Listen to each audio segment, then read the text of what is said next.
1991, that's for sure. We're surely not in 1971, and depending how far back you want to go. We've been leapfrogging over ourselves. And so I continually ask myself, well, what might we look like in 2030 or 2040? It's something that I'm moderately interested in. I read what some futurist experts think.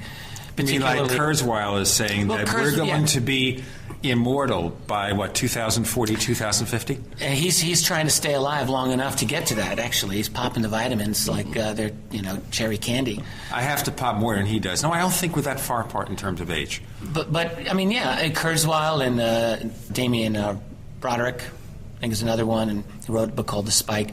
There's a number of these theorists out there who talk about essentially computing within 20, 30 years, being able to tell you that they are conscious sentient entities, nanotech developments, quantum computing. I mean, we're looking into a world, and in biotech, Kurzweil says we might become immortal. Even if that doesn't happen, we're certainly looking at dramatic transformations in our world. And here's the thing regarding disclosure. I ask myself, in such a world, can we actually really think that we're not going to be farther along in understanding this openly as a society than we are today? It seems to me that we will. There are going to be new tools that come up. I don't know what they'll be, but I believe that they will be here. And something's going to happen between now and, say, 20, 30 years that's going to force this issue open. Well, let me ask you that question here. Yeah. In terms of disclosure, do you think one day someone from the government or the president, whoever the president is at that time, comes out and says, we're being visited by these creatures, or will there be an external event that will trigger what we call disclosure? Well, I think the external event's going to trigger that type of a statement that you just referred to. I do not believe, I've never believed that it's just going to happen voluntarily as a gimme, from them to us saying, here you go, here's the truth. That, no. It will happen, though, for them to stay ahead of the curve. If the powers that be are finally forced into a situation where they have to come clean in order to control the spin. That's what they'll do. Right. And by that I mean that disclosure will not be an open or complete process. It will be, by its nature and necessity, a deceptive process. That doesn't necessarily mean evil. Now, put yourself in the position of a president. Let's say that you are informed some really nasty stuff about what's going down. You may not want to panic the world. You may think that the biggest order of the day is to stall for time so that you can hold off on telling what you may have just learned. And if not you, the president, then the secret keepers in the deep black world may retain that information as long as possible. Disclosure is not going to be the end of anything. It's going to be the beginning of yet another struggle to get the truth out. Yeah, that's a good point. And it's interesting that your co-author, Bryce Zabel, comes from a media Hollywood background. Why don't you tell us a little bit about how the actual project evolved? Because it's a very fascinating story. I caught a lot of hell from a lot of readers who are very distrustful of the fact that I'm working with this Hollywood dude. But let me just say, Bryce contacted me a little over a year ago, so at the end of 2009. And originally it was because he wanted to option my 2 volumes of history, UFOs and the National Security State, for TV treatment, or for some kind of cinematic treatment. And I knew who he was. I knew he did Dark Skies. I liked Dark Skies. I think, actually, and that's a show that's held out very well over the years. And I thought, well, okay, so we'll talk about that. And I eventually agreed to let him do that. But what ended up happening is that over the winter of 2009, 2010, we evolved in this conversation, and we ended up having our really engaging discussions were about disclosure. Turns out he's interested in that as well. I myself have been evolving my interest over the last 5-6 years. I've given a lot of lectures, written some articles dealing with this as a topic. And so we I think it crystallized on us about a year ago at this time, February, March of 2010, that we really could possibly do a book, and we could do it quickly. For me, that was key. I didn't want to take an inordinate amount of time doing it. We thought Is this taking time away from Volume 3? Yeah, well, it did. Sure. I didn't really do anything last spring and summer other than write AD after disclosure. So Volume 3 went on hold, and I wasn't happy about that. And I had readers writing to me who were very, very not happy about that. Very distrustful of this wacky new project that Dolan's doing. After all, I'm the historian, I'm very detached and objective, and I do the past and now here I'm writing about the future? What's up with that? But the fact was, I love this book. I love AD After Disclosure. I feel like it was the most exhilarating project for me to do. And it came together really quickly. I mean, 6 months. Most book projects take, well, in your case, years. I mean, well, yeah, I think I've become notoriously slow with my books. But yeah, I mean, in general, it's hard. Well, you got to dot the I's and cross the T's. You're looking at a lot of information that you have to get correct, and there's a lot of fact checking. Absolutely. I got lucky. My co-author, I have to say, is utterly professional, great guy to work with, just a wonderful human being, and professional in his work ethic. We worked every single day. We set this up, did the whole thing online, and I was on the phone with him probably every day, just about, we were going over our game plan. I'd be working on Chapter 2, he'd be working on Chapter 6, we'd review everything. The whole thing was available for us. We edited each other's work. I will say that I had final editorial say over everything that went into that book, and Bryce was totally cool with that. And then I finalized the book for publishing. I did it through my company, Keyhole Publishing. Now, I recently, I've been involved in a project called Disclosure Dialogues, which is a 5-DVD set that's coming out. And it features a very cool a dialogue that you and Danny Sheehan had. Oh, yeah. And I learned so much from that, and I was so impressed with the repartee that you guys established in that. And that was the longest, I think, interview or dialogue of the project. And one of the things that you know, I almost want to spoil it and give the ending out, but you guys came up with this really cool idea.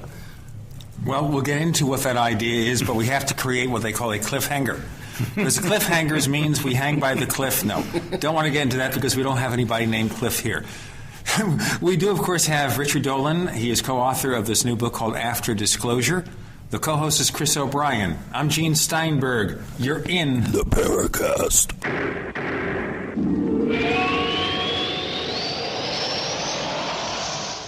Don't complain about your cable bill going up and up and up. Do something about it. Grab a pencil and jot down this special number, 1-877-804-MY-TV. The more cable TV rates go up, the better digital satellite TV looks. So, disable the cable and get more of your favorite channels in 100% digital quality for less money. Call 1-877-804-MY-TV right now to sign up for packages starting as low as $19.99 and up to 4 rooms. And there's no equipment to buy. That includes your free HD TV upgrade, your free DVR upgrade, and your free professional installation. And the best part, the pristine digital picture and sound. Call 1-877-804-MY-TV. So, what are you waiting for? Pull out your major credit or debit card. Call 1-877-804-MY-TV. 1-877-804-MY-TV. Disable the cable, cut costs, and get more. Call 1-877-804-MY-TV. 1-877-804-MY-TV. On the average, Americans work between 45 to 50 years, hoping to build up enough wealth to retire and live out their golden years. Unfortunately, with taxation, the rising cost of food, energy, housing, and medical, many retirees are forced to live below the poverty line. Is this a flaw of free enterprise, or is our monetary unit we call the Federal Reserve Note forcing us into perpetual debt, ensuring inflation and higher taxes? These questions and more can be answered by reading G. Edward Griffin's book, The Creature from Jekyll Island. Congressman Ron Paul states it's what every American needs to know about central bank power. A gripping adventure into the secret world of international banking cartel. Hi, this is Ted Anderson. I will give a silver dollar from the early 1900s to anyone who purchases this book. Call 1-800-686-2237 and order a copy today. It's critical that the public be made aware of the system. Call and order your copy today at 1-800-686-2237. That's 1-800-686-2237. Hello, folks. This is Steve Shank. This week, we introduced a new product from eFoods Direct, corn chowder. And let me tell you, its homemade flavor is absolutely amazing. You know eFoods. We've brought you the best food on the planet for years. As you know, we pioneered a line of quick-fix meals that are super easy to fix. Obviously, winter is upon us. You can save 20% on the wonderful soup and bakery special. It's a lot of food for less than $1 a serving. It includes the new corn chowder I told you about and the other wonderful soups. It also includes the delicious cornbread muffins and buttermilk biscuits to go with the soup. So you have great food you can serve this winter or jumpstart your food savings account for the future. Saving 20%. Call 800-409-5633 on the web, efoodsdirect.com/Alex. That's 800-409-5633 or on the web, efoodsdirect.com/Alex.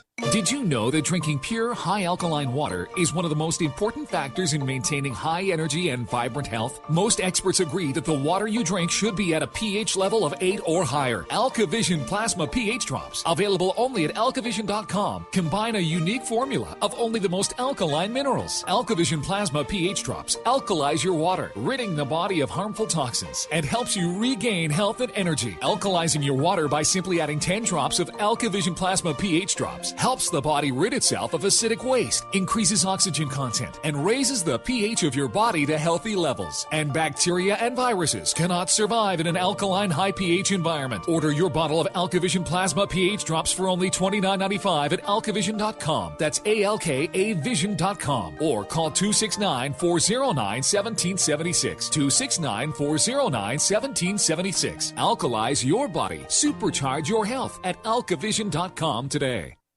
The GCN Radio Network, providing the world with hard-hitting talk radio. GCN. Great talk radio starts here. This is Philip Rogno. You're listening to Paracast, one of the most informative shows out there. So listen closely. I had to sound like Bigfoot for the Yeti mic. That was good. We're using a Yeti mic, ladies and gentlemen, and because we're using a Yeti mic, for the rest of this episode of the Paracast, Chris O'Brien will do his signature phrase as a Yeti. Now, Chris, do you do Yeti research? I mean, you do some weird stuff. Yeah, so, I mean, it wouldn't shock me if I learned you did research into Yeti. Yes, I have. And as a matter of fact, I actually may have had an encounter on the western slope of Mount Shasta in 1979. Wow. I was chased off Mount Shasta by something that sounded like a cross between an enraged bull elephant, a steam locomotive, and an avalanche. That's the only way I can describe it. And it echoed off the foothills about 3 miles away. It was terrifying. It's fascinating. I know we were going to get into this other topic of disclosure, but I would just like to mention to you, I met you in 2006 when I was doing a shoot for the television show Sci-Fi Investigates. Right.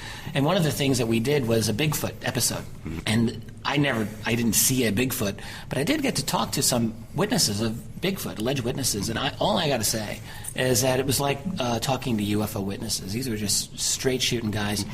They were all hunters hanging out in the woods extensively, who were adamant about what they saw. And you ask someone, well, don't you think it was a bear? And when they look at you and say, no way, man, I know what a bear looks like. This wasn't a bear. Who am I to argue with them? Right. So there are quite a few very seemingly reliable, sane witnesses of what appears to be a Bigfoot, Tim.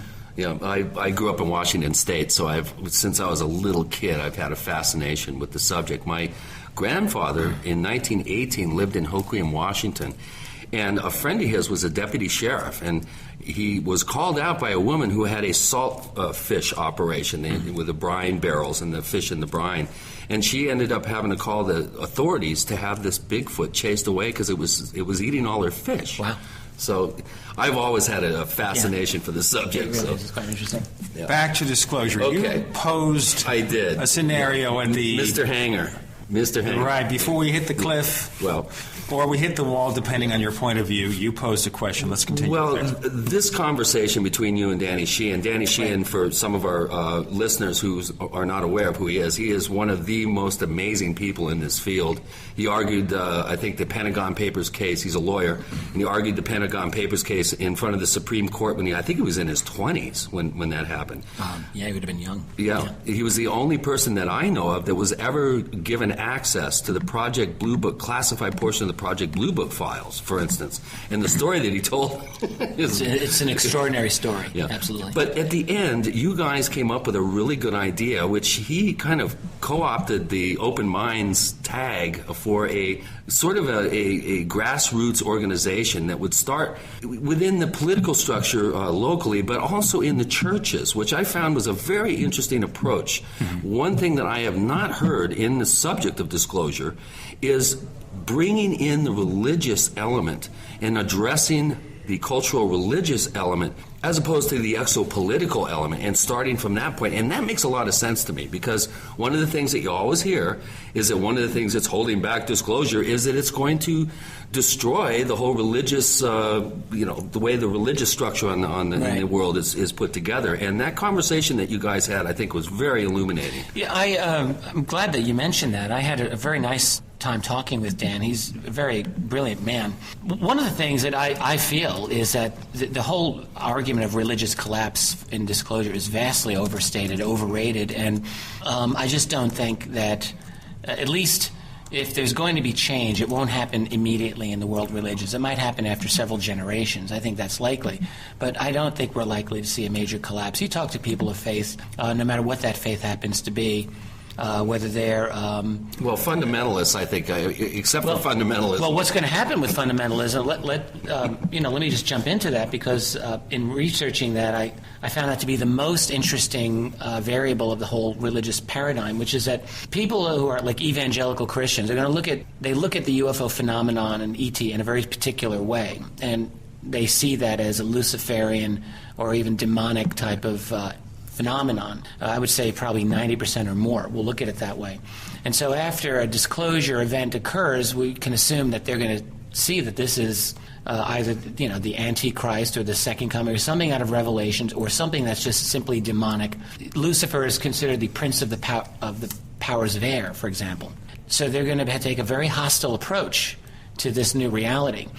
And there's no way that's going to change. The only way that will ever go away is when those people die off and their grandchildren may grow up with a different attitude about it, because I don't think people change. I do think generations change. But, I mean, in terms of what Danny was talking about, starting on kind of a grassroots movement to promote an awareness of an ET reality and a possible disclosure. Yeah, I thought that was a real innovation on his part. It's not something that I'd really considered much either. I think he addressed that here at the conference. Unfortunately, I missed his talk. I'm going to have to get it on DVD, but I think that was the topic of his talk. Concerns about religion also depend on what ET would tell us in terms, if they communicate with us and convey information about their beliefs, their religion, that's what could upset the apple cart. Yeah, that's a very good point, Gene. And it's a variable that I don't know how I could address that at this point, not knowing what they might say. Certainly in the rumor mill, you hear all kinds of stories about how they have claimed that whether Christ was an alien, for example, whether that story will come out as allegedly true. I don't believe that, incidentally. Or whether they'll claim to have created us through genetic manipulation. Well, let's look at that scenario here, because that's one that might be possible. Yeah. I mean, that's something, if we believe maybe in ancient astronauts, they come here, they take the local populace, they create this hybrid race of which we're part. Right. And that revelation comes forth. Okay, God didn't create you in 7 days or whatever.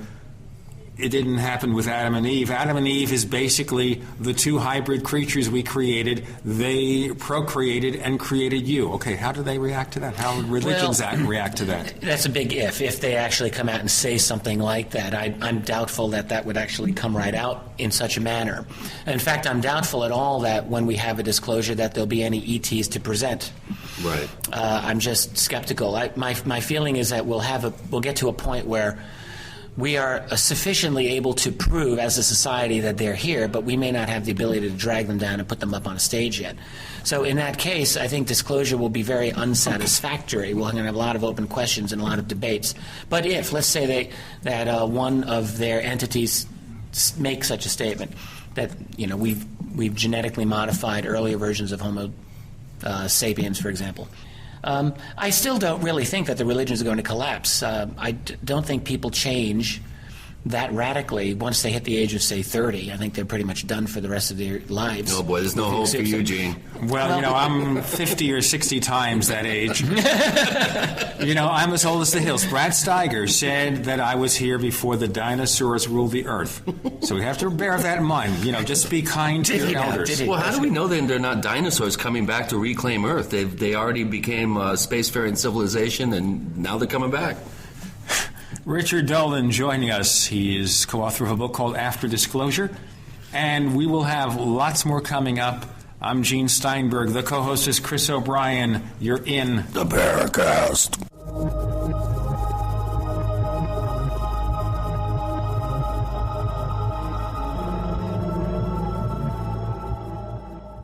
Ray Perkins, a reclusive veteran burned out from the Gulf War, lives tortured by relentless, perplexing nightmares. Nightmares of a horrific battle in deep space and of a mysterious woman suffering in agony for her devastated world. A woman not yet born, calling across centuries to him.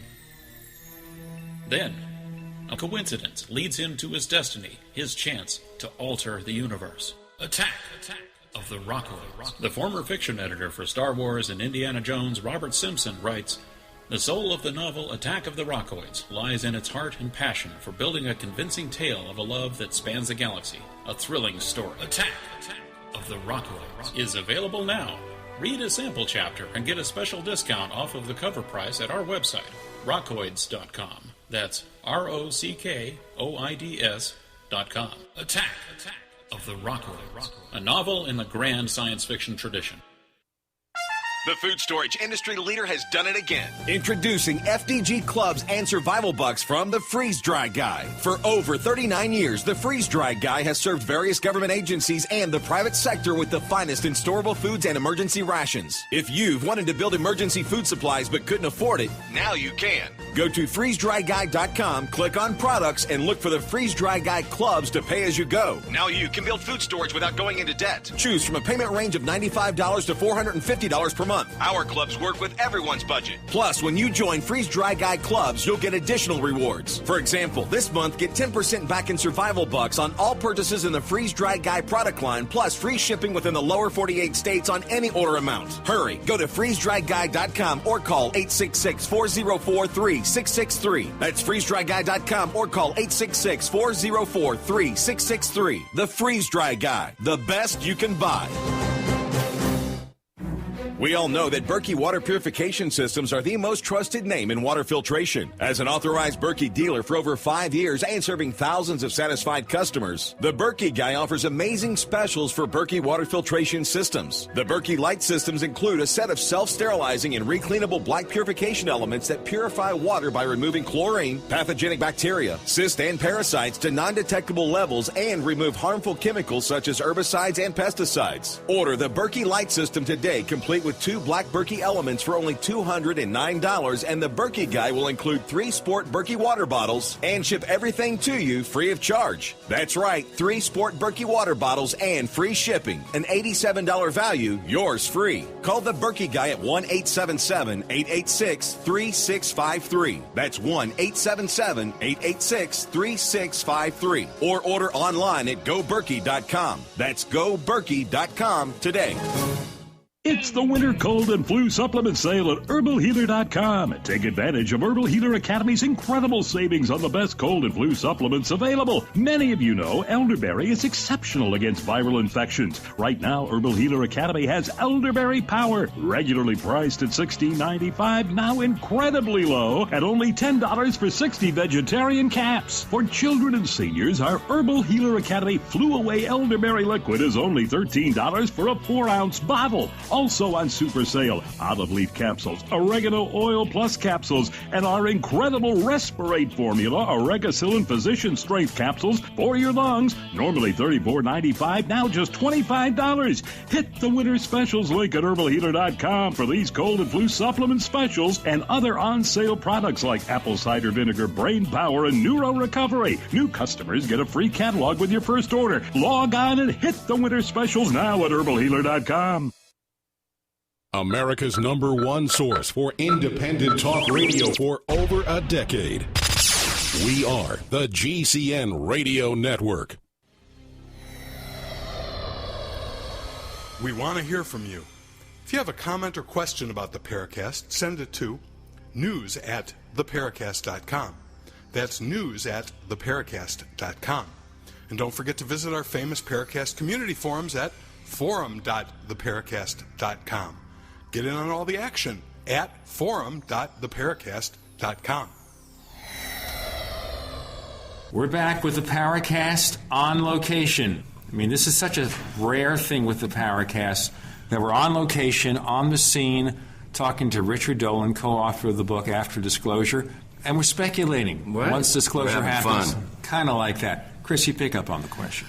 Well, what do you think is going to be the exopolitical, let me rephrase this. The exopolitical movement seems to be gaining quite a bit of strength, and I'm trying to say this kindly, but there are certain figures within that particular movement that tend to be beyond true believers, and they're actually becoming, I personally feel, part of the problem with creating scenarios where there's dates and lots of what appears to be misinformation and disinformation. I mean, how is that, do you think, impacting the whole subject right now? Well, it's a real problem, in my opinion. I think that the whole phenomenon of making predictions has become the real bane of this whole field, to be honest with you. I'm so sick and tired of whatever prediction. The blue beam prediction of October 13th, remember that one? Explain to our listeners, this may have just gone off the radar or off the rails, depending on your point of view. What has happened, it's an explosion of these exopolitical writers and other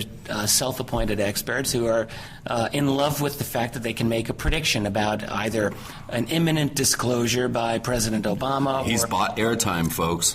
Or which network, by the way? Fox News, because they hate him.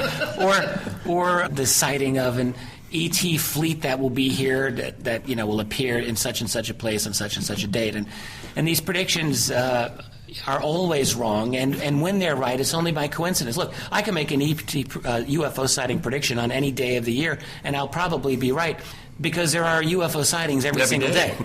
They're every single day. So, of course, I'm never going to be wrong. Well, the way this one prediction was vindicated is because they had those balloons in New York City. Somebody sends out balloons aloft. If you don't know what they are therefore UFOs. But soon they became IFOs.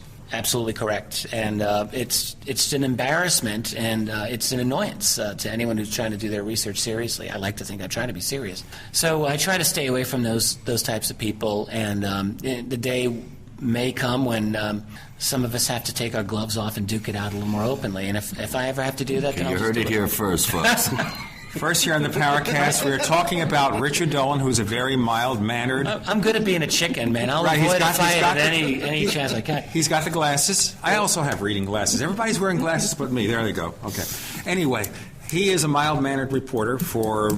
not a great metropolitan newspaper, but whatever. Yeah. But he'll take the gloves off and he'll pull off the shirt, and there it is. It can happen. MMA, right? That's right. Mixed martial arts. That's right. Hey, you see, those are the people who look like they're just normal kind of people, and you don't think these people have the big muscles, but suddenly they're wiry. Right. Watch out for that. Yep. It's not actually being chicken so much as just really trying to avoid wasting my time, and honestly, that's what it comes down to. There are a number of people in dealing in exopolitics that I think have made some interesting contributions, but everything's a mixed bag, and there have been others that I think have actually hurt the field. Okay, well, so we have the missed predictions of the day, of the week. I get the emailings myself, but you're saying some people have made a contribution. In what respect? Who are they? Oh, God, Gene. What are you doing to me here, man? Put me it's better than asking you about the ones that haven't. Oh, listen, we hear about them. I want to get the positive. Well, all right, let me talk about a man who I would consider a friend, and that's Stephen Bassett. And I know Steve catch a lot of crap from some places, and he gets props from other places. I feel that history is going to be kind to Stephen, partly because I'm going to write that history, but also just in part because I think that he deserves it, and that he's a trooper in the future. And here's why. I think a guy like Stephen, who is not he's not an academician, he's not a scholar. He's an advocate. He's absolutely an advocate and an activist who believes in the necessity of pushing disclosure. And he's made a number of predictions that have turned out to be incorrect as well. I had a conversation with Steve back in 2002 in which he was convinced there was going to be disclosure in the new Bush administration. And I just said, what are you smoking, Jack? And, it didn't happen, but he thought it would. And we've gone through this for years and years. But honestly, I think that if you're going into a debate on the UFO phenomenon, you don't want to go up against a guy like Stephen. He's an outstanding public speaker, a man who thinks really fast on his feet. He's never been an embarrassment on a major media interview that I've ever seen. So he acquits himself well. And I think for that reason, he's a credit to what we do. The problem I think we had with him at the Paracast, not to mention the fact that he had kind of a on-air meltdown where he became very excitable, is that we feel that the people he brings to his conferences should be better vetted. It's got really good people, really smart, bright people. Well, like Richard. Sure. And then he has some people that we will not mention. Right. I myself had this problem, and I myself have mentioned this to Stephen privately. I'll just let you know that. There's a lot of people who had some issues with a number of the individuals that he brought on in the past. And I think he listened to those, actually. And at the very last X conference, which was in 2010, I think that the people who attended, who spoke, were generally a very strong group of people. Personal opinion. Past Stephen Bassett, anybody else that you think you could rate in a positive fashion? Oh, boy. Well, there aren't that many self-appointed exopolitical writers. I mean, well, there's Alfred Weber, there's Michael Salla, there's Paola Harris. All right. Paola is someone that is a friend of mine, and I have a lot of personal regard for Paola. And I do think that if you simply take the various interviews that she's done with a lot of people over the years, having put them together into a compilation, if nothing else, I think it's been a useful research tool for myself. She's very consistent. I would say this. We had some problems with her when she was on the Paracast, like everybody. I certainly am aware of that as well. Okay, but you know what? We talked to her at this event, and we had a pleasant conversation, no hard feelings, because we can disagree with people, but it doesn't mean you can't be friendly with them. Paola is a very good human being, and I'll always love her. And she's been good to me over the years. I've had nothing but positive interactions with her. Yeah, me too. She's a sweetie. Okay, so we'll go past that. Okay, but again, here, is there something, and we have one more segment after this to pursue this, after disclosure. I guess we're talking about the act of disclosure. So how do we do it? We have Leslie Kean had this really great book. Yeah. Out. Did very well, probably one of the best-selling UFO books in a long, long time. It gets up there on the New York Times bestseller list ahead of some of the conservative books. I mean, really, ahead of some of the political books. She even got on Fox News, so she talked to the conservatives. Okay, so we have that. Is that making a difference? Things like that. Things like the UFO and Nukes conference at the National Press Club. I think so. I really do. Just because when you swing the bat, that ball doesn't go over the fence in dead center field, doesn't mean that you can't make some progress. Maybe, you can, that's probably not the best analogy, but let's say, if you're not smashing down the wall of secrecy with one blow, this is a better analogy, you may crack it rather than break it down. And I think, like Leslie's book, for example, is something that's going to have a lot of staying power. It's something that speaks to a certain population that doesn't usually encounter UFO information, and it's very well designed for that. I think it will make a difference, and I do think that the press conference on the nukes was a very positive thing overall. And there wasn't really, I didn't catch a lot of media caricaturing of that. It didn't seem to me that these guys caught too much. The Washington Post had their way with it. Oh, the Post, of course, yes, of course. What am I thinking? Right.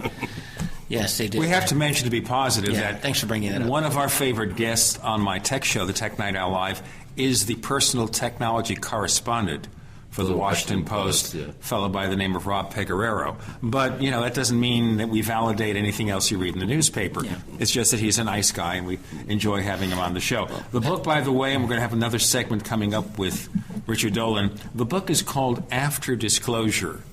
And it's a book that he co-wrote where it presents a scenario that once we realize in a general sense what's going on, what might happen then, we'll pursue that in more detail in a moment. Chris O'Brien's the co-host. I'm Gene Steinberg. You're in the Paracast.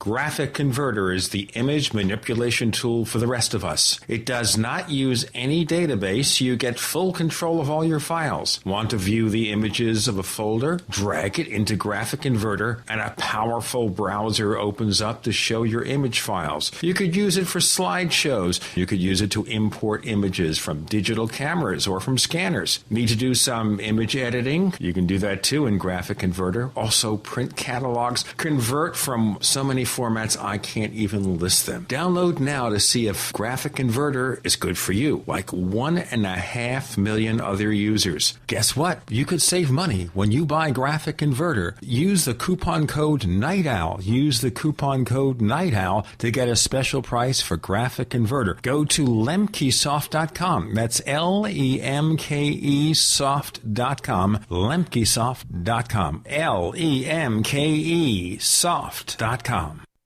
Becoming a modern smoker is now easier and more cost-effective thanks to LeSig. Traditional smokers the world over love LeSig. E-cigarettes with a look, feel, and taste of real cigarettes, but without the nasty smoke, ashes, or stains. LeSig is powered by revolutionary microelectronic technology. A small rechargeable battery and unique replaceable cartridge provide all the satisfaction and benefits of smoking without the smoke and all the hazards. See the large variety of LeSig e-cigarette supplies and accessories at LeSig.com. That's LECIG.com. LeSig is competitively priced, comes with the best customer service, a 30-day warranty, and satisfaction guaranteed. What a great gift idea. For a 10% discount, mention GCN when you call 870-518-4307. That's 870-518-4307. Ask for fast, free, same-day shipping. Order online at LeSig.com and use promo code GCN at checkout. That's LECIG.com. LeSig, for today's modern smoker.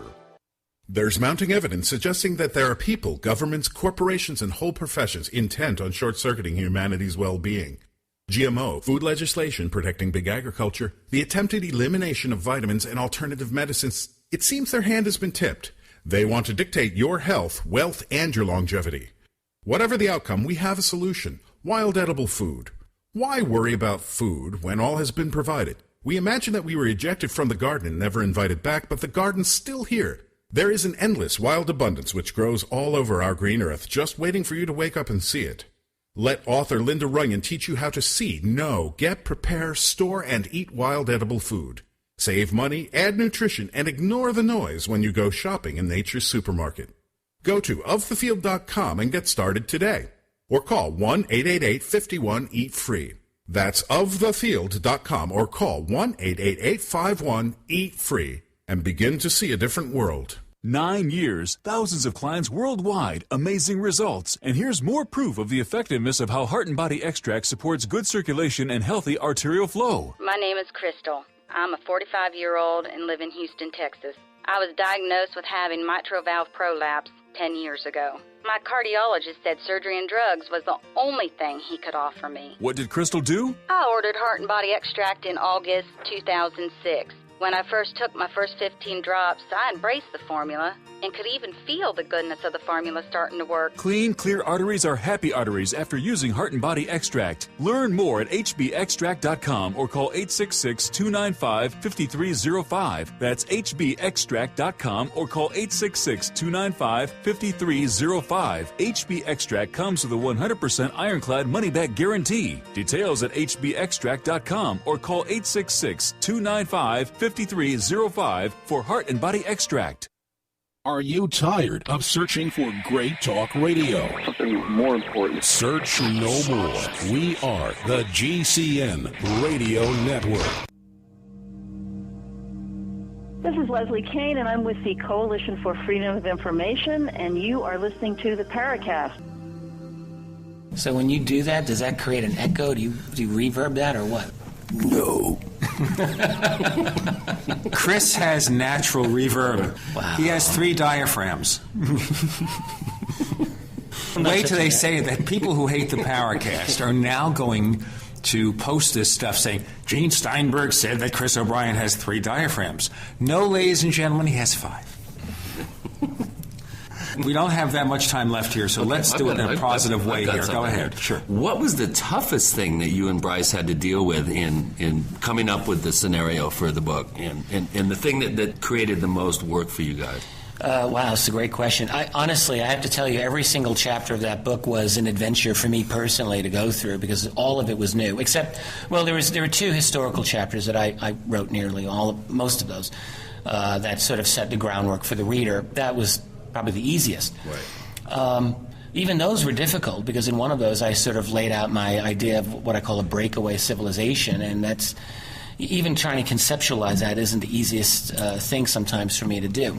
Would you conceptualize it for us in a minute or less? Sure can. My idea is basically this. If you envision a black budget world that's acquired exotic technology, let's just say Roswell happened and other events may have happened where we got exotic ET tech. I think that did happen. So in that scenario, you've got a bunch of genius-level scientists who are probably looking at it with a great deal of secrecy, a lot of security over many, many years, probably an enormous amount of money to play with to research and so on. So what happens after 10, 20, 30 years of researching this? Do you have any breakthroughs? And do all of those breakthroughs get segued into private research, private industry? Maybe some of them do. But do all of them? What if you have a breakthrough that's so important that it doesn't? For example, anti-gravity or some kind of biotech development that allows for super longevity. And I'm just, speculating here. But in that event, I could easily see it as the case where the higher-ups would say, no, we're not going to be sharing that with anyone anytime soon. But that doesn't mean that research would stop. And so what I actually think has happened is that there probably were breakthroughs in anti-grav or field propulsion, maybe as far back as the 1960s. I think there are good reasons to argue this. And if that's so, well, science is one of these things that's not linear. It builds on itself. So a covert breakthrough in something as exotic as field propulsion might lead to other breakthroughs in other areas that I can't even conceive.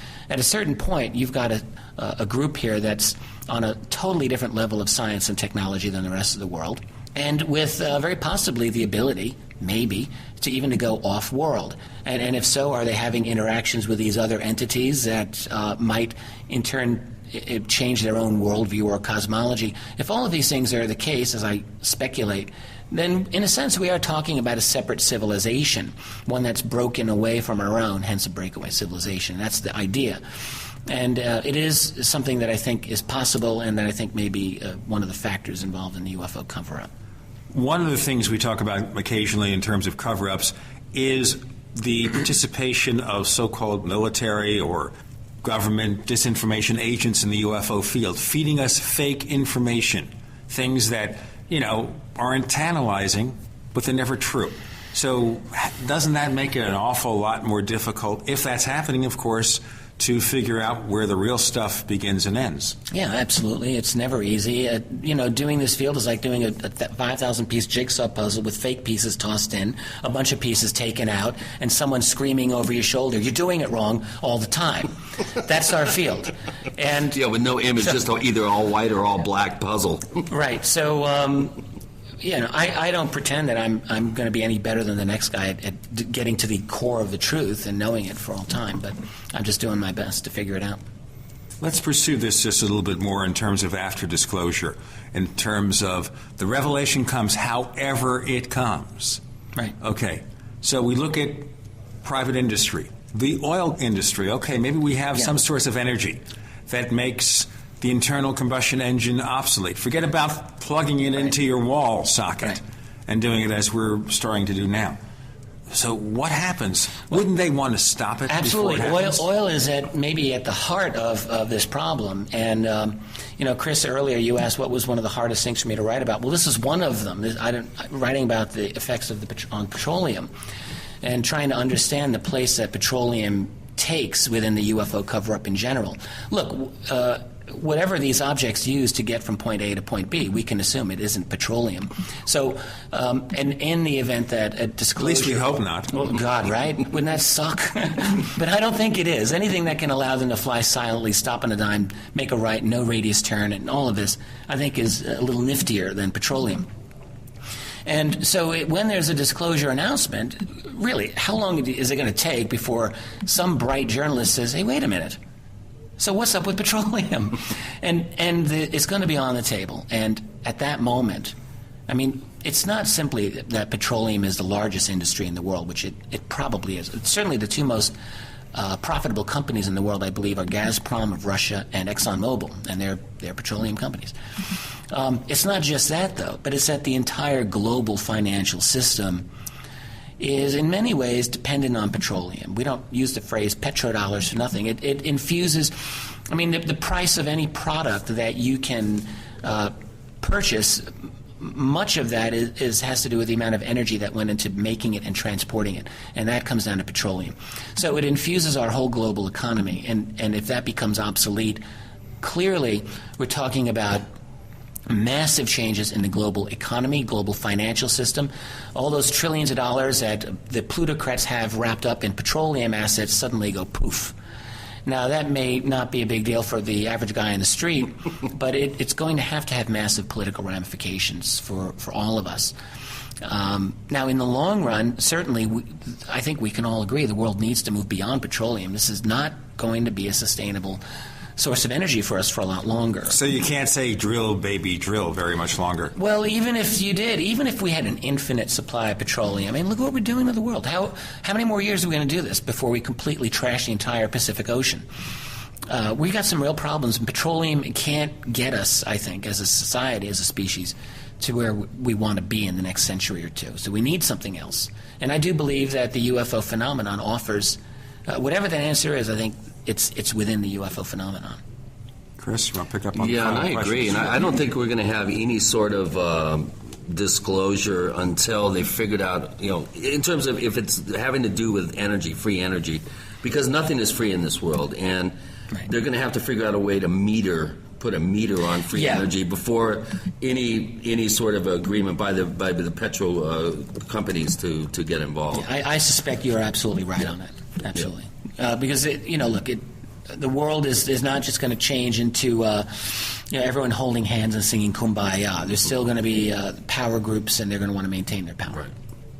We're not going to sing John Lennon's Power to the People.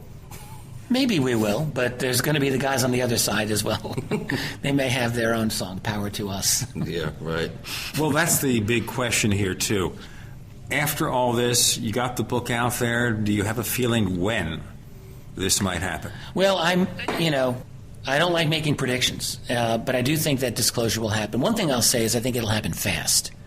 I think, and I've been saying this all along, and take a look at what's going on in the Arab world today. 2 months ago, who would have predicted this? What's happening? And like lightning, you've got an incredible tide of humanity and a yearning for freedom, by the way. And it's happened very quickly. And I think disclosure will happen quickly also. I've felt this way for years. As to when, I don't think it's going to happen tomorrow. I don't think it'll happen next year. But I do think it could easily happen within 20 years from now. And I only say that because of the way that I think our own society is changing and evolving. And I think that by that time we'll be very possibly in a position to have the tools as a society to record, capture, communicate this phenomenon in a way that makes it difficult for the powers that be to deny. 20 years now is several lifetimes. Well, the question is certainly the way society runs now. Right. I mean, if we just figured out what's happened in the past 10 years, forget about that.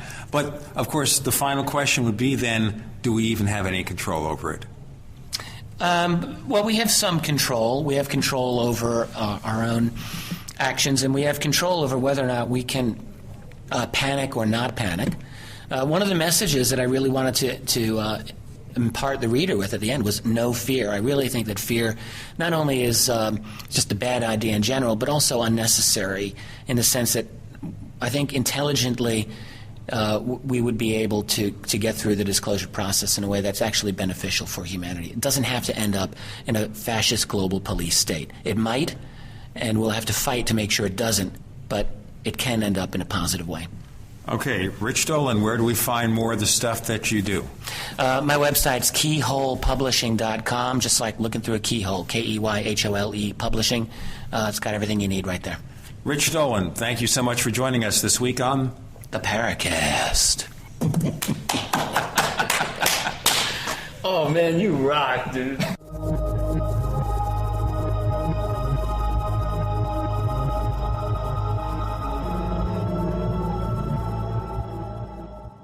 Hi, Ted Anderson announcing a great way to listen to radio on the telephone. By calling 760-569-7700, you'll be hearing GCNlive.com programs in seconds. Come to GCNlive.com, find your favorite host's dedicated phone number, and hear them 24/7. You heard me right. Every show has a dedicated phone number. Stop by GCNlive.com and bookmark their number today. And again, that's 760-569-7700.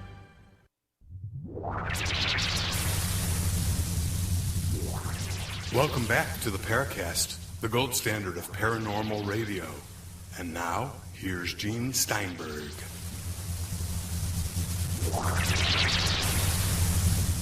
We're back live on the scene. Can you believe this? We're actually at this convention, this UFO convention, near Scottsdale, Arizona, on Indian territory, sacred Indian territory, right, Chris? Correct. And we've got Kathleen Martin. She's co-author of that book with Stanton Friedman we've talked about in the past called Captured. Also, When Science Was Wrong. Science Was Wrong, Okay. yes. Okay, and we debated that with you and, of course, with Stanton and, of course, Paul Kimball. Paul Kimball, right. Yes. And which is kind of unusual, having Paul Kimball debate with his Uncle Stan. All right. Brought you on because I wanted to talk about UFO abductions because of your very personal involvement as the niece of Betty Hill. And we've had this great brouhaha in the field, screaming, yelling about this current controversy over the investigative techniques of people like Bud Hopkins, who, by the way, is gravely ill. I should mention that. He's very ill. I understand as we speak here he's feeling somewhat better, and we're happy to hear that. But you don't take a person who is not in the best of health and you hammer them with severe criticisms. Inexcusable. Kathleen, what's your impression about all this? I think I have a pretty balanced impression about all of this. In Bud's favor, I have to say that he has done some very good investigation, in my opinion, into abductions. However, he has also, over many years, had hundreds, if not thousands, of individuals who needed his help. And I think that you come to a point where you have to either think about doing a complete, thorough, long-term investigation of perhaps one case, or you have to attempt to help all of these people who are asking, who are crying for your help. So I think that Bud perhaps got into some trouble because he didn't have the time to do those really thorough investigations on everyone. Trying to do too much. Possibly trying to do too much. That's my opinion. Now, at the same time, anyone can be the victim of a hoax, particularly if you don't have the time to do those thorough investigations. Yeah, look at what happened with John Mack. Same thing. He got hoaxed. And you don't have the funding to have psychological evaluations done, to have personality profile testing, to examine physical evidence, to do an investigation of that person's background. So, there's a lack of funding, and then there's also the desire to help people. Do you feel then, Kathleen, that maybe these people like Bud Hopkins and Dr. David Jacobs, they're not trained therapists, but they are the stopgap? We have nothing else there. Very few people, certainly professionals, are involved, so someone has to do it, so they stepped in. Well, first of all, I want to say that although Bud is not a trained therapist, initially he did work with trained therapists, psychiatrists, and he learned from them. So that's another thing that I want to say in Bud's defense. He did step in, and I think that he felt competent. In fact, I was speaking to Bud's Intruders Foundation a year ago last October, and Bud hypnotized me. I'm a hypnotherapist myself, and I wanted to examine his technique. So you have the training. You're trained as a hypnotherapist. Yes, I'm certified. Sure. Yes. I'm going to ask you some questions about that in a moment. Go ahead. I am certified, and I was impressed with Bud's technique. He didn't lead me. I think that's the question that skeptics say about abductions, that the researcher, and they'll talk about Bud Hopkins, also Dr. David Jacobs, they're leading the witnesses to believe that they have been taken aboard spaceships, they've been subjected to sexual examinations, etc., etc. Well, from my investigation of all of this, and I wrote a very long 40,000-word article called The Conundrum of Alien Abduction about all of these academic studies. I believe that some people probably have had hypnagogic or hypnopompic hallucinations that or sleep paralysis or a combination of those, and have come to believe that they might have been abducted. And of course, if they truly believe that they have, and they're working with someone who is not a clinical therapist, then perhaps that might come through in their own hypnosis, and of course they're going to believe that that happened. And that's why I think that it's necessary to have these thorough investigations, and that we really need to do a thorough analysis of this and not investigation through hypnosis. Is it better then to concentrate on a few significant cases and kind of leave the others aside for the moment? I believe that it is, and I have always believed that. And that's why, although I'm a certified hypnotherapist, I don't do hypnosis, hypnotic regressions on suspected abductees. Interesting. I have done it in order to alleviate some of the traumatic symptoms that some people have, but not regression itself. Well, let me ask you about regression. Obviously, there's a bit of a controversy over that. More than a bit of a controversy. For example, in the episode of the Paracast last year, we had Dr. David Jacobs, Bud Hopkins, and Kevin Randall. Now, Kevin Randall does not believe in the value of hypnotic regression to unearth lost memories at all. So what do you say otherwise? What I can say is that, based upon Dr. Benjamin Simon's statements about this and about my study of hypnosis, which has spanned about 20 years, what people say under hypnosis is not necessarily the entire truth. It's what they believe to be true. And it may or may not be the objective truth of the reality of what happened. Okay, so in a case like that, say someone has missing time, okay? They said, you know what, I was on the road, I saw a flash of light in the sky, not atypical, and then it's 2 hours later. So how do you find out what happened during those 2 hours in a way that accurately represents what they may or may not have perceived? Or maybe they had a blackout. How do you know? I think that what you have to do, and ideally you're going to have more than one individual who experienced this. And if you have two individuals, they have this missing time, they have amnesia, then you can hypnotize them separately. You can impose amnesia at the end of each session so that they cannot communicate that information to each other. They can't even remember it. And what you're saying, by the way, Kathleen, is that you will not remember this session, is what? That is correct. You won't remember what you said. And therefore, you can't communicate that information. You can't contaminate the information with the other person. And then you can do a comparative analysis of their statements under hypnosis to determine whether or not these people are confabulating or if they're giving the same detailed information. Who's standing where, when, what they were wearing, all sorts of things like that. How many people were standing in this particular location? And compare that. Walter Webb did that with the case that he worked on at Lake Champlain.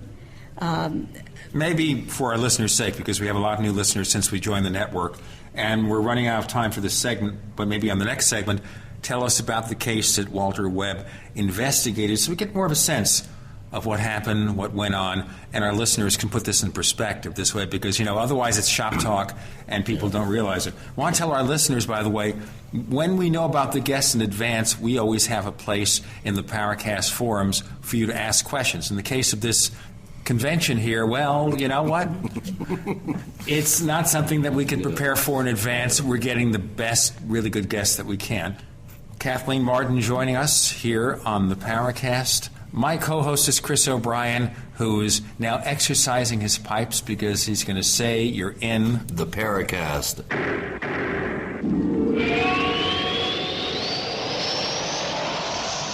Have you been sitting on a few great domain name ideas but haven't locked them in for yourself? Good. Now you can buy them through the #1 domain name registrar, Namecheap.com, as voted by the top tech blog Lifehacker. Just like the name says, you can buy domains cheap, as low as $2.99, and every new domain comes with WhoisGuard, our special privacy service, free for the first year. Now that you know, it's time to grab those domain names before someone else does. Namecheap.com. Go now. Namecheap.com. Fate magazine provides true reports of the strange and unknown. Keep up with the latest on angels and miracles, psychic phenomena, ghosts, UFOs, life after death, and much, much more. To receive your free issue of Fate magazine, call now at 1-800-728-2730 or visit their website at www.fatemag.com.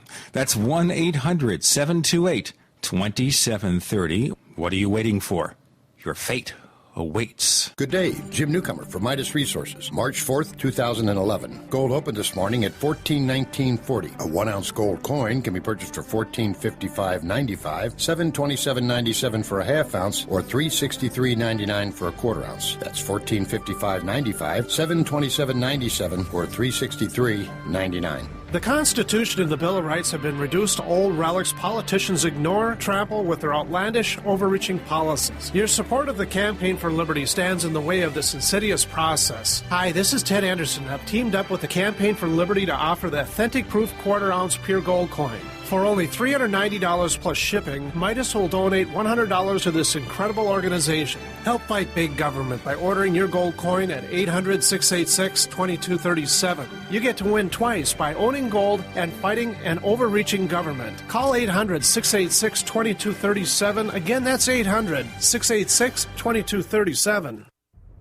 Hello, folks. This is Steve Shank. This week, we introduced a new product from eFoods Direct, corn chowder. And let me tell you, its homemade flavor is absolutely amazing. You know eFoods. We've brought you the best food on the planet for years. As you know, we pioneered a line of quick-fix meals that are super easy to fix. Obviously, winter is upon us. You can save 20% on the wonderful soup and bakery special. It's a lot of food for less than $1 a serving. It includes the new corn chowder I told you about and the other wonderful soups. It also includes the delicious cornbread muffins and buttermilk biscuits to go with the soup. So you have great food you can serve this winter or jumpstart your food savings account for the future. Saving 20%. Call 800-409-5633 on the web, efoodsdirect.com/Alex. That's 800-409-5633 or on the web, efoodsdirect.com/Alex. Never buy home canning jar lids again.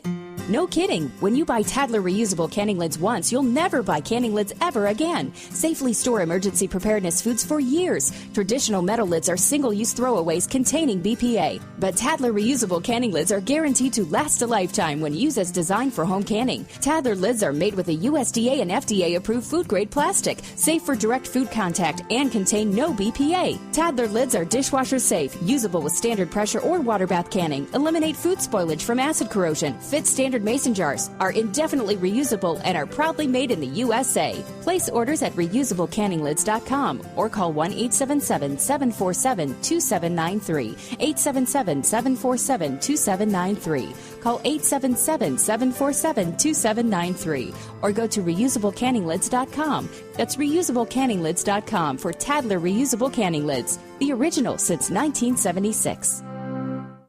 The GCN Radio Network, providing the world with hard-hitting talk radio. GCN. Great talk radio starts here.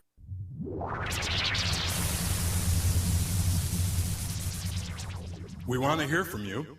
If you have a comment or question about the Paracast, send it to news@theparacast.com. That's news@theparacast.com. And if you want to catch up on past episodes, we have hundreds of shows for you to download direct from theparacast.com. That's theparacast.com. Or check us out on iTunes. We return. Kathleen Martin joining us at this palatial resort near Scottsdale, Arizona. Beautiful place. We're in a press room, though. We're locked into a press room, Chris O'Brien and I, to pursue this. Kathleen Martin, of course, was the co-author with Stan Friedman of this really fascinating book called Captured, referring, of course, to her aunt, Betty Hill and the experiences. I should tell our listeners I met Betty Hill a couple of times. I really liked her. I thought she was a really wonderful lady. I always thought of her as a grandmother. If I ever had a grandmother who was still alive, Betty Hill would have really been the candidate for the job. Not that she would have taken me, of course. You understand that. Okay, we're pursuing, of course, UFO abductions. We have a certified hypnotherapist here. She's not a layman. She knows what she's talking about. And now we have that episode really getting a lot of publicity involving Dr. David Jacobs, this woman from New Zealand. And we're not going to mention her name because the name's a fake. It doesn't matter what we call her. We can call her Mary Smith. It doesn't matter except for listeners whose names are really Mary Smith. Okay. She sent a lot of material to Bud Hopkins, Dr. David Jacobs. Kathleen says she's gotten the material. What are your insights about this episode? All I can tell you is that some time back, she sent a massive amount of information, audio tapes, recordings that you could listen to on the computer about her experiences with David Jacobs. She was filing a formal complaint, but she wanted widespread coverage of this. And I immediately questioned her motivation in doing this. I was wondering if she actually wanted to come forward eventually and to make a big splash publicly about all of this. So far, she hasn't revealed her true identity. Except though, she's made herself into a celebrity. She has a website. She's written lots of letters. She posts in message boards. And matter of fact, in our Paracast forum, she posted not only under her name, but under an assumed name supporting herself. She's been on radio. She's written magazine articles. She's turned herself into a celebrity under a fake name. Yes, she has. And I think you have to become suspicious of anybody who does that sort of thing. Think? She also has a history of being in counseling with a psychotherapist for many years. I wondered if perhaps she had a personality disorder. From my background as a social worker. That's a very good question. And it is a good question. I think we have to wonder about that. I also have to wonder why her complaint against David Jacobs was sort of rejected by Temple University, so then she took it to the U.S. Department of Health and Human Services. To me, that's going pretty overboard. Well, her complaint here is that somehow he abused her mentally by working with her. And the question I've had, and I'm not going to say that, what really happened, I wasn't there. Okay. The question I have is, you're calling somebody from New Zealand to Philadelphia, and if you think that person isn't doing the job, hang up the phone. Why couldn't she do that? That's true. She could have done that. And I have concern as a hypnotherapist because part of my training and part of other hypnotherapists' training that I have talked to has been that you never do hypnosis over the telephone. That you have to be there, you have to see people's facial expressions. If a person has a traumatic experience, you have to be there to comfort them. I think of Barney Hill, my uncle, in hypnotherapy with Dr. Benjamin Simon, where he relived such a traumatic experience that he at one point got up and he might have run if Dr. Simon wasn't there to stop him, and he might have gone through a window and onto the street below. Who knows? But you have to be there to protect the person that you're working with. And that's my only criticism. That was, I think, a real major error in judgment on Dr. Jacobs' part. And getting back to your comments about Barney Hill, the tape of that of one particular session that I'm aware of is one of the more compelling pieces of evidence, I think, for the abduction, the validity and reality of the abduction phenomena. That is Explain amazing. That section, please.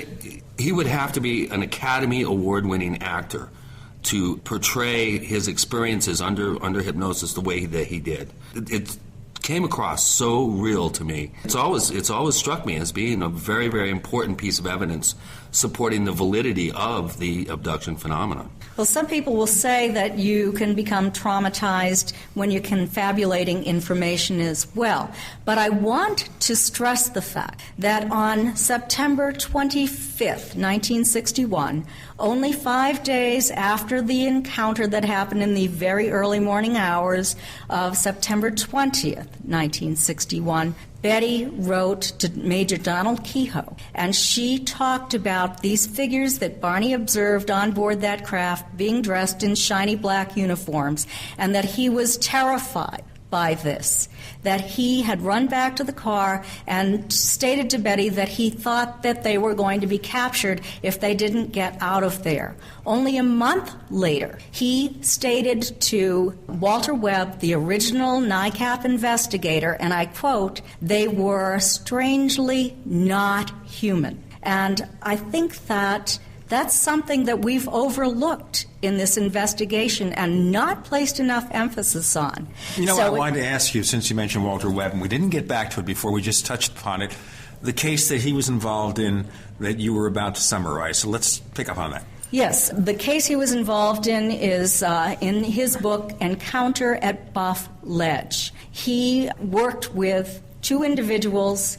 The report was made years after their close encounter and a period of missing time. They were counselors at a girls' camp on Lake Champlain in Vermont. She was a college student at Smith. He was a teenage boy who was taking care of the equipment down at the dock. Most of the camp members were at a swim meet, and they were out on the dock. They didn't know each other very well. This was the first chance they had to have a conversation. As they were standing on the dock early in the evening, a mothership, you might say, that's the only way I can describe it, came in, and smaller craft flew out of that larger craft. The larger craft disappeared in the sky. Two smaller craft went in opposite directions. One came in their direction. It ascended vertically into the sky. It came down. It plunged into Lake Champlain. It came back up, and then it glided just above the top of the water in their direction. He had conscious recollection of observing non-human entities on board that craft. They also had a period of missing time. The next thing they knew, the campers, the children at this camp, had returned from the swim meet. There were witnesses who did observe the craft. He came to Walter years later. They had lost touch. These two individuals, the young woman and the young man, had never really had the opportunity to discuss what happened to them. They found her years later. She was working for a college. She was married to a medical doctor, had a couple of kids. They finally found her, and Walter Webb was able to have them hypnotized separately. We'll go into that in a moment. We have Kathleen Martin. The co-host is Chris O'Brien. I'm Gene Steinberg. You're in the Paracast.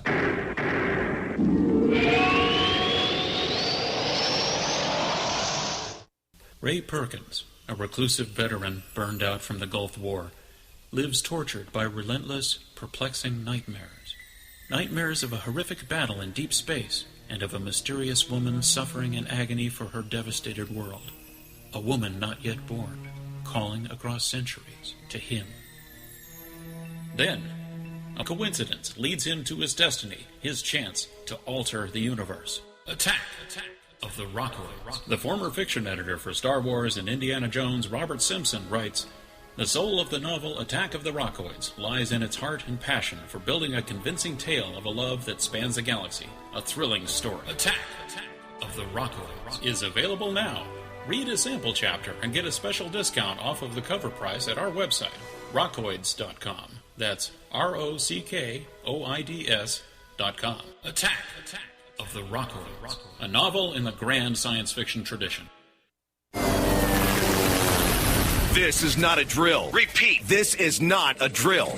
Gun sales are on a staggering pace. Gun prices are going through the roof, and that means desperate, vicious criminals now want your guns and will do anything to get them. Now, a new book reveals powerful secrets for hiding your guns from thieves and looters. You'll learn step-by-step, battle-hardened techniques, where to hide your guns so criminals will never find them, how to create the perfect hiding place, as well as the places you should never hide your guns, under any circumstance. These and other closely guarded gun caching secrets are guaranteed to keep your weapons safe and out of sight when the going gets tough. But listen up. For security reasons, the Hide Your Guns book and even the website may disappear without warning at any time. Go to hideyourguns.com. That's hideyourguns.com. Or call 877-327-0365 before they come for your guns. Hideyourguns.com right now. Right now.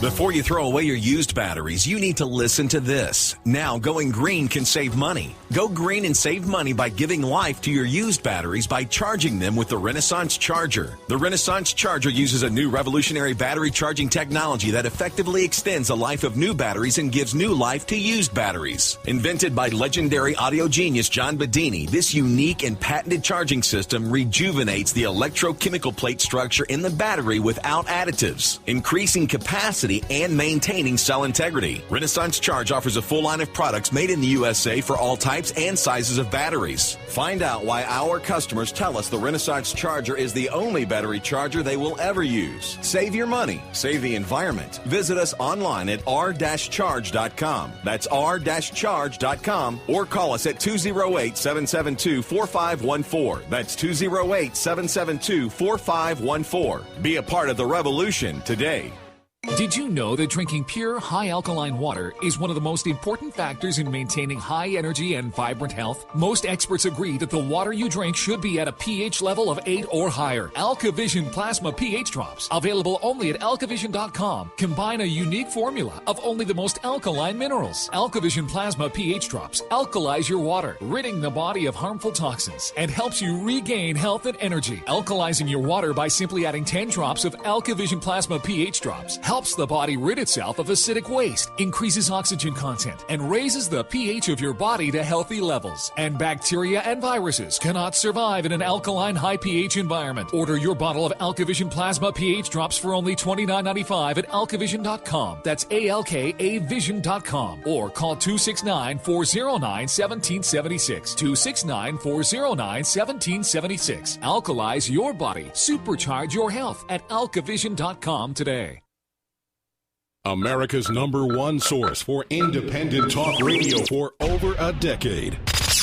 We are the GCN Radio Network. Hi, this is Bud Hopkins, and you're listening to the Paracast, and I completely, enthusiastically endorse this program. It's an absolutely great program with opportunities to stretch out and talk. Kathleen Martin joining us. Co-host is Chris O'Brien. I'm Gene Steinberg. We're in the Paracast doing a on-the-scene show, our first full on-the-scene show. Kathleen, okay, subjected to the hypnotic treatment, what happened? Yes, they were hypnotized separately. They had no way of communicating the information that they set under hypnosis. And Walter Webb did a comparative analysis of their statements. Their statements before hypnosis and their statements under hypnosis. And they had positively correlating information. I believe it was 65%, which is highly significant. I did the same kind of comparative analysis on Betty's and Barney's, separate statements under hypnosis, with positively correlating information that was not in Betty's dream material and contradicted the series of dreams that Betty had 10 to 14 days after their close encounter with a UFO in New Hampshire's White Mountains. Betty's and Barney's statements lined up in terms of the number of beings that approached their car, in the terms of the configuration, and contradicted statements that Betty had made in her dream account. This led me to believe that Betty and Barney had a real experience. What percentage of disagreement would two normal human beings subjected to a very significant or traumatic event, what percentage of agreement and disagreement would you expect to see?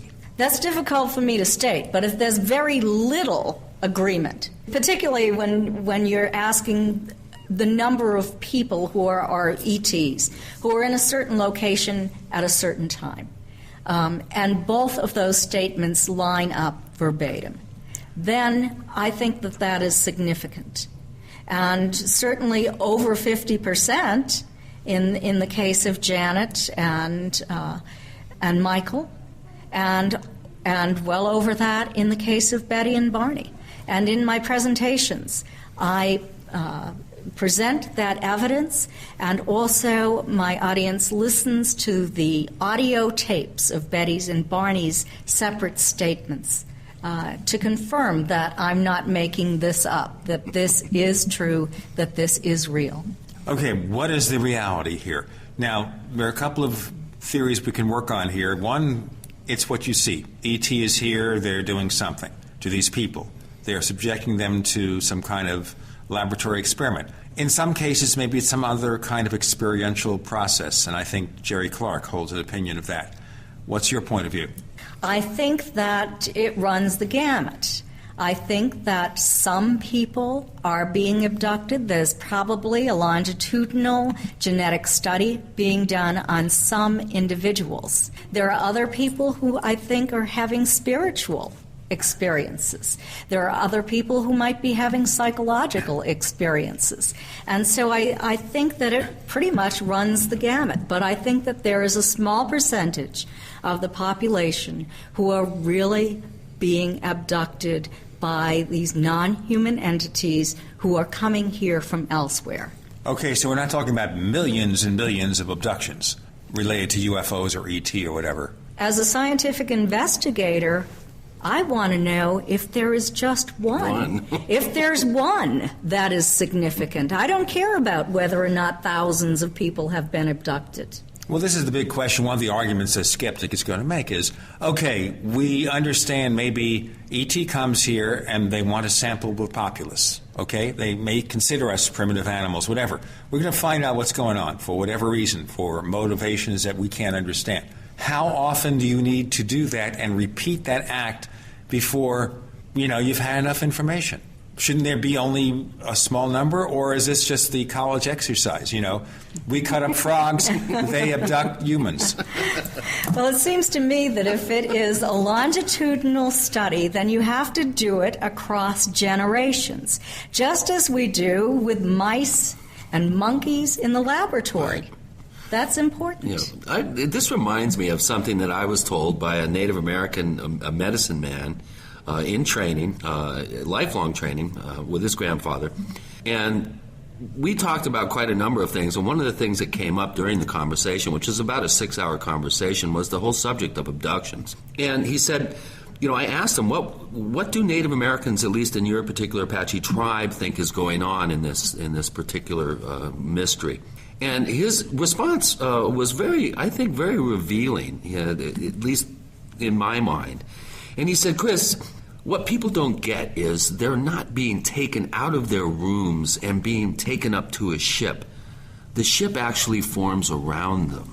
And I've never heard anybody actually put it that way, but I think getting back to trying to differentiate between different styles that we find in this particular mystery, that one is one that you don't hear much, that there may be some sort of paranormal, almost metaphysical process going on here, as opposed to a nuts and bolts taking you up through the air into a ship, doing an experiment, and then returning you down. I found that very revealing. What do you think of that?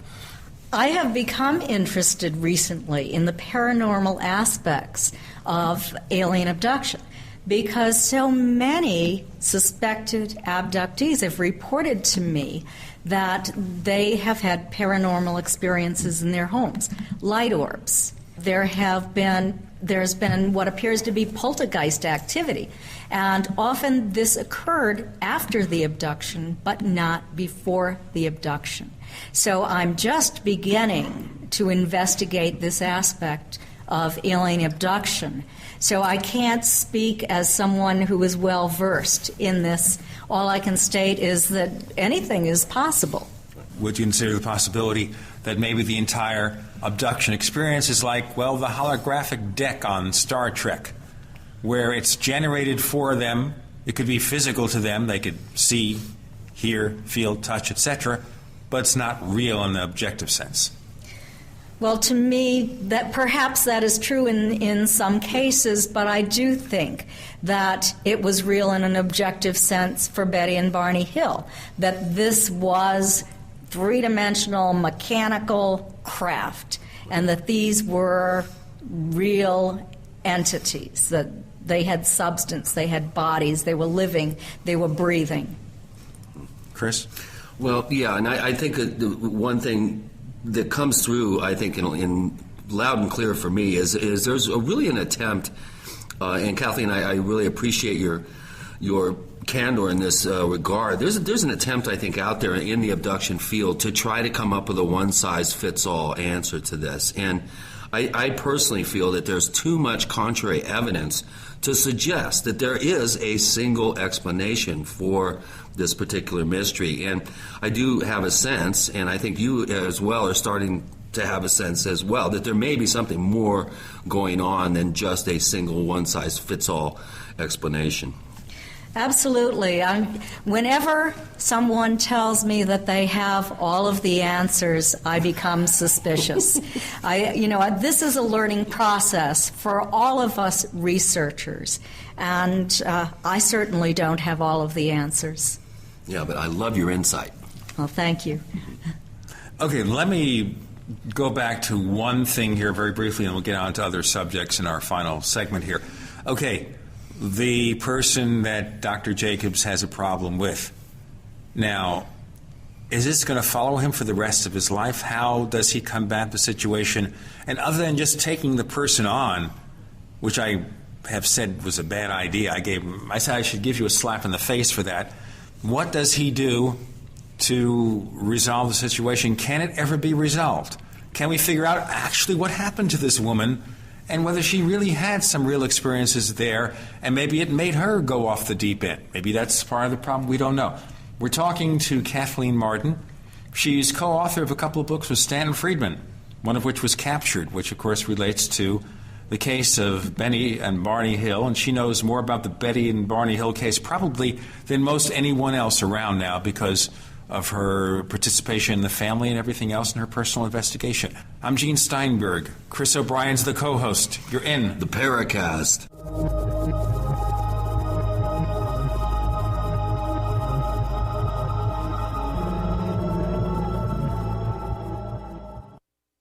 Don't complain about your cable bill going up and up and up. Do something about it. Grab a pencil and jot down this special number, 1-877-804-MY-TV. The more cable TV rates go up, the better digital satellite TV looks. So, disable the cable and get more of your favorite channels in 100% digital quality for less money. Call 1-877-804-MY-TV right now to sign up for packages starting as low as $19.99 and up to 4 rooms. And there's no equipment to buy. That includes your free HD TV upgrade, your free DVR upgrade, and your free professional installation. And the best part, the pristine digital picture and sound. Call 1-877-804-MY-TV. So, what are you waiting for? Pull out your major credit or debit card. Call 1-877-804-MY-TV. 1-877-804-MY-TV. Disable the cable, cut costs, and get more. Call 1-877-804-MY-TV. 1-877-804-MY-TV. For centuries, silver has been used as a powerful natural antibiotic, and as a listener to this station, you probably already know the benefits of using colloidal silver. With so many websites to choose from, finding a reputable, patriotic company with great products at affordable prices can be a difficult task. Introducing UtopiaSilver.com. UtopiaSilver.com carries the best, most effective, and most affordable colloidal silver and colloidal gold products in the industry. UtopiaSilver.com also carries products to fit your lifestyle, including weight loss, immune system defense, cleanses, herbs, joint and bone care, and much more. First-time customers using promo code GCN50 will receive 50% off all colloidal products. Visit us today at Utopia Silver, that's UTOPIA Silver, utopiasilver.com, or call 888-213-4338. That's 888-213-4338. UtopiaSilver.com, taking back America's healthcare one American at a time.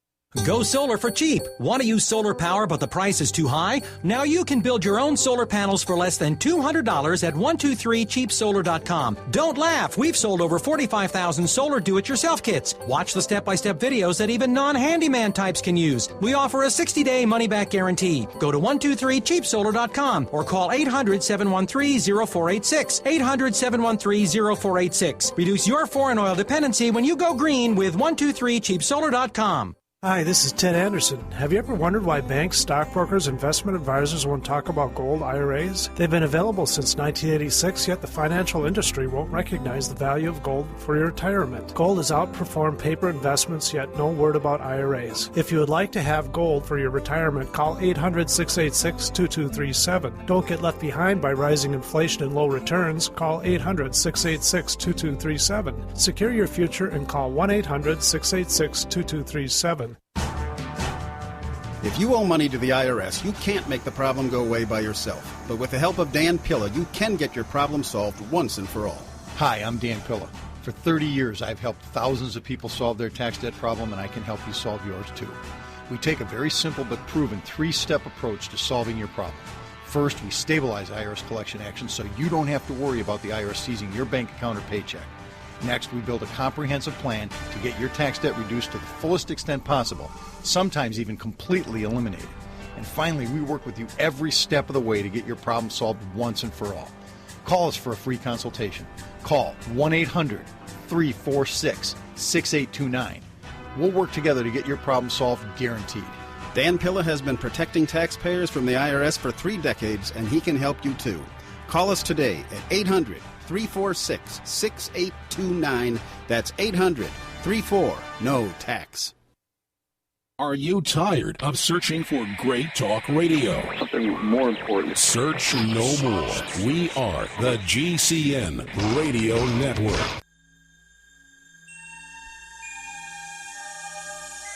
This is Jacques Vallée. You're listening to the Paracast, the gold standard of paranormal radio. We return. Kathleen Martin, one more step on this second hour of this week's episode of the Paracast. I'm Gene Steinberg. Chris O'Brien's the co-host. Okay, so I posed the question here, a multifaceted question, pursuing that person who David Jacobs is having a problem with. What is your reaction?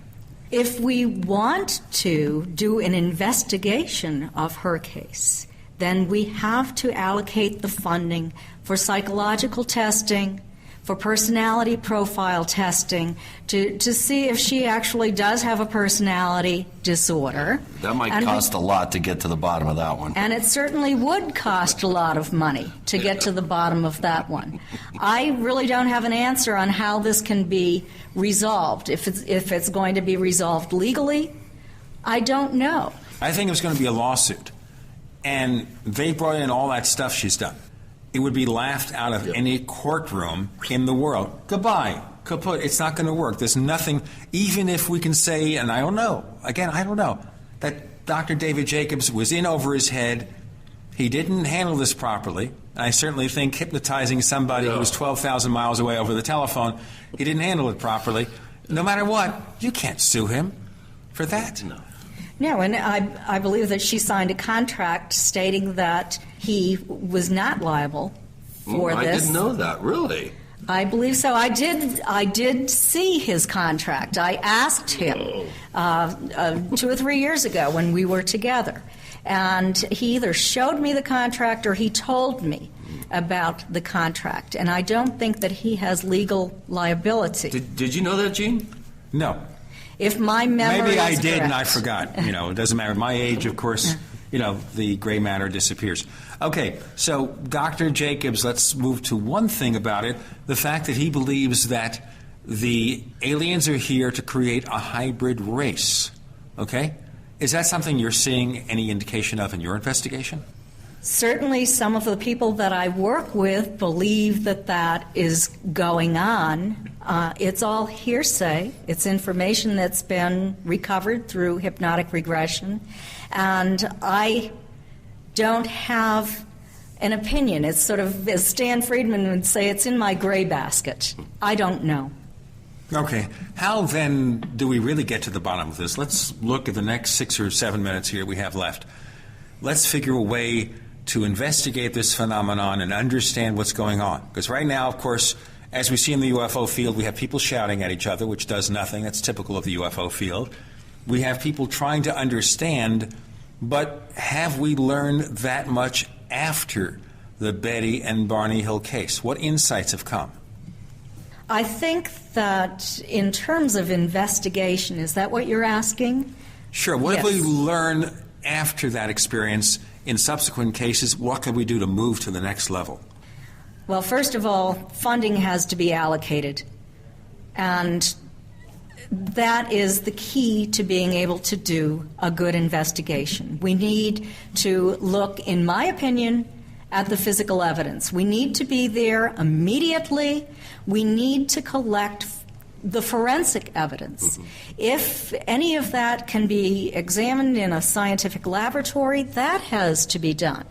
I believe it's very important to do psychological testing on these individuals, to do personality profiles on them. I think that if there are multiple witnesses, then it's valid for us to do lie detector testing, not for just one individual, because that only shows whether or not that person believes it happened. But if there are multiple witnesses, then I think that that would be valid evidence. Also, if there are multiple witnesses, perhaps there could be hypnotic regression by a qualified clinical hypnotherapist. And, of course, amnesia would be imposed at the end so that they could not contaminate each other's evidence. Right. Well, what it sounds like you're saying is we need a standardized approach for this, which is kind of how science is supposed to work. Absolutely. That's exactly what I'm stating. And I have been attempting to develop some protocols for this. Oh, right. I think we need that, because right now the way the UFO field is, it's a mess. We have people who are in way over their heads doing things they are not trained to do. And they may be dedicated. And well-intentioned. Yes, absolutely. Sure. But it's not happening. Now, okay, today in the UFO field, 2011, how many people around the world are even involved in abduction research who have any credentials at all to do this sort of thing? Well, I certainly think that through the Mutual UFO Network, there are trained investigators, and there are trained consultants that they can consult with. There is the STAR team who can go to a location immediately after the abduction occurs if it's something where they're, for example, somebody's driving down the street and they have a close encounter with a craft. Perhaps they observe non-human entities on board the craft, and then they experience this period of missing time, of lost time and amnesia. It's extremely difficult when you have bedroom abductions, these nocturnal bedroom abductions with little or no evidence. So you have to have a case in which there is evidence to begin with. And MUFON is a perfect organization, I believe, to go to, because there are knowledgeable people and there are consultants that they can work with. I got to ask this question because of recent developments. Okay, the shakeup in MUFON leadership, the complaints of the former international director James Carrion. What's your reaction about that? I'm very concerned about all of this, and I have been for some time. I served on the MUFON board for 10 years as the International Director of Field Investigator Training. The members of the board that I served with have been very dedicated individuals. I've trusted them. I've worked with them. I have seen no evidence that they were doing anything underhanded. I think that there's being a lot of disinformation and misinformation disseminated about MUFON right now. I'm very concerned about it. I would go with the statements of Clifford Clift and the MUFON board. I know them. I have worked with them for a long period of time, and I trust that they are doing the best thing for the Mutual UFO Network. I have to mention one thing. We had James Carrion on the show criticizing MUFON, and since then he will not accept my email, okay? I don't understand why, because I think we treated him fairly, as we do with all our guests. In fact, we were kind of chastised for not jumping on him a little harder. But well, I kind of gave him a few zingers, but I don't think he liked it because he put me on his block list for email. So now every time I've written to him with a follow-up, it's sent back. How do you handle that? That's pretty unfortunate. I didn't know he was blocking you. Yes, out of sight. I'll do it right now. I'll write him a letter right now after this interview is done, and let's see what happens to it. Because I invited him on the show, and you did too, to participate in our forums, answer questions from our listeners. No, not going to happen. No. Now, Kathleen, you're invited too, by the way, to answer questions from our listeners. I'm serious because I think it's a friendly place. They love it when our guests come on and they can share back and forth dialogue. They love that. Right. We have people from NARCAP coming on. We've had Nick Redfern coming on. We have this guy, Chris O'Brien. He comes on occasionally. I don't know who he is, but he comes in, kind of invades the turf, and he posts a few things. But, you know, I'm serious. I think it's a very sensible discussion, and we have a real terms of service. If people really get crazy, we won't let them on. Kathleen Martin, tell our listeners what you're up to in the next few months, where they can find more of the things that you do. Okay. You can go to my website, www.Kathleen, Kathleen -Martin, MARDEN.com. I have recently updated my site. You can read about me. You can read about my work, my scheduled lectures and events. I've posted several articles that I've written.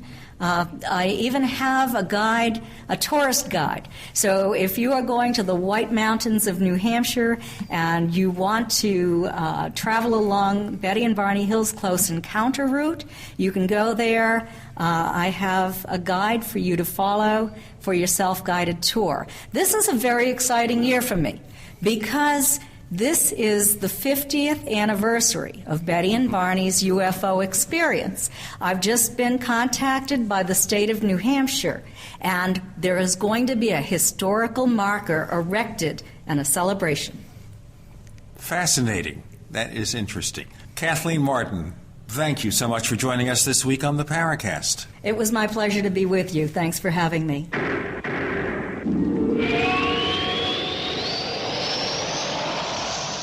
Hi, this is Ted Anderson. If you own an Apple iPhone and love to listen to your favorite programs on GCN, I've got good news for you. I'm proud to announce that GCN has a brand new iPhone app available for our dedicated listeners at GCNlive.com. Listen to your favorite hard-hitting GCN programs live or on demand right on your iPhone. And the best part? The GCN iPhone app can be yours absolutely free. Download the iPhone app today by clicking on the banner at GCNlive.com. Again, that's GCNlive.com. Hi, this is Ted Anderson. Have you ever wondered why banks, stockbrokers, investment advisors won't talk about gold IRAs? They've been available since 1986, yet the financial industry won't recognize the value of gold for your retirement. Gold has outperformed paper investments, yet no word about IRAs. If you would like to have gold for your retirement, call 800-686-2237. Don't get left behind by rising inflation and low returns. Call 800-686-2237. Secure your future and call 1-800-686-2237.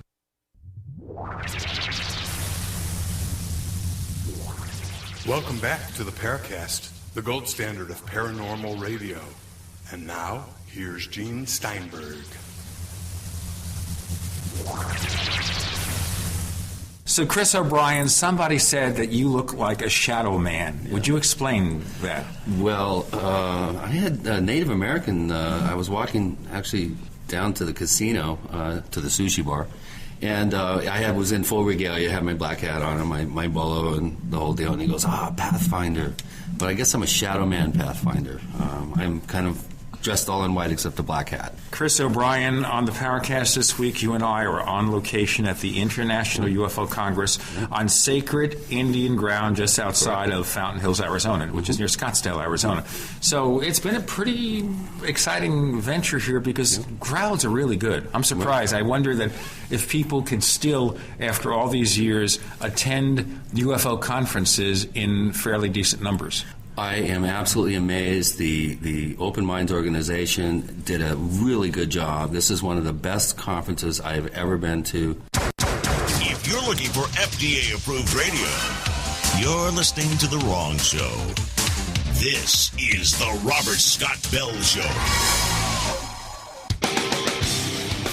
Of course, the old saying goes, it's darkest before the dawn. And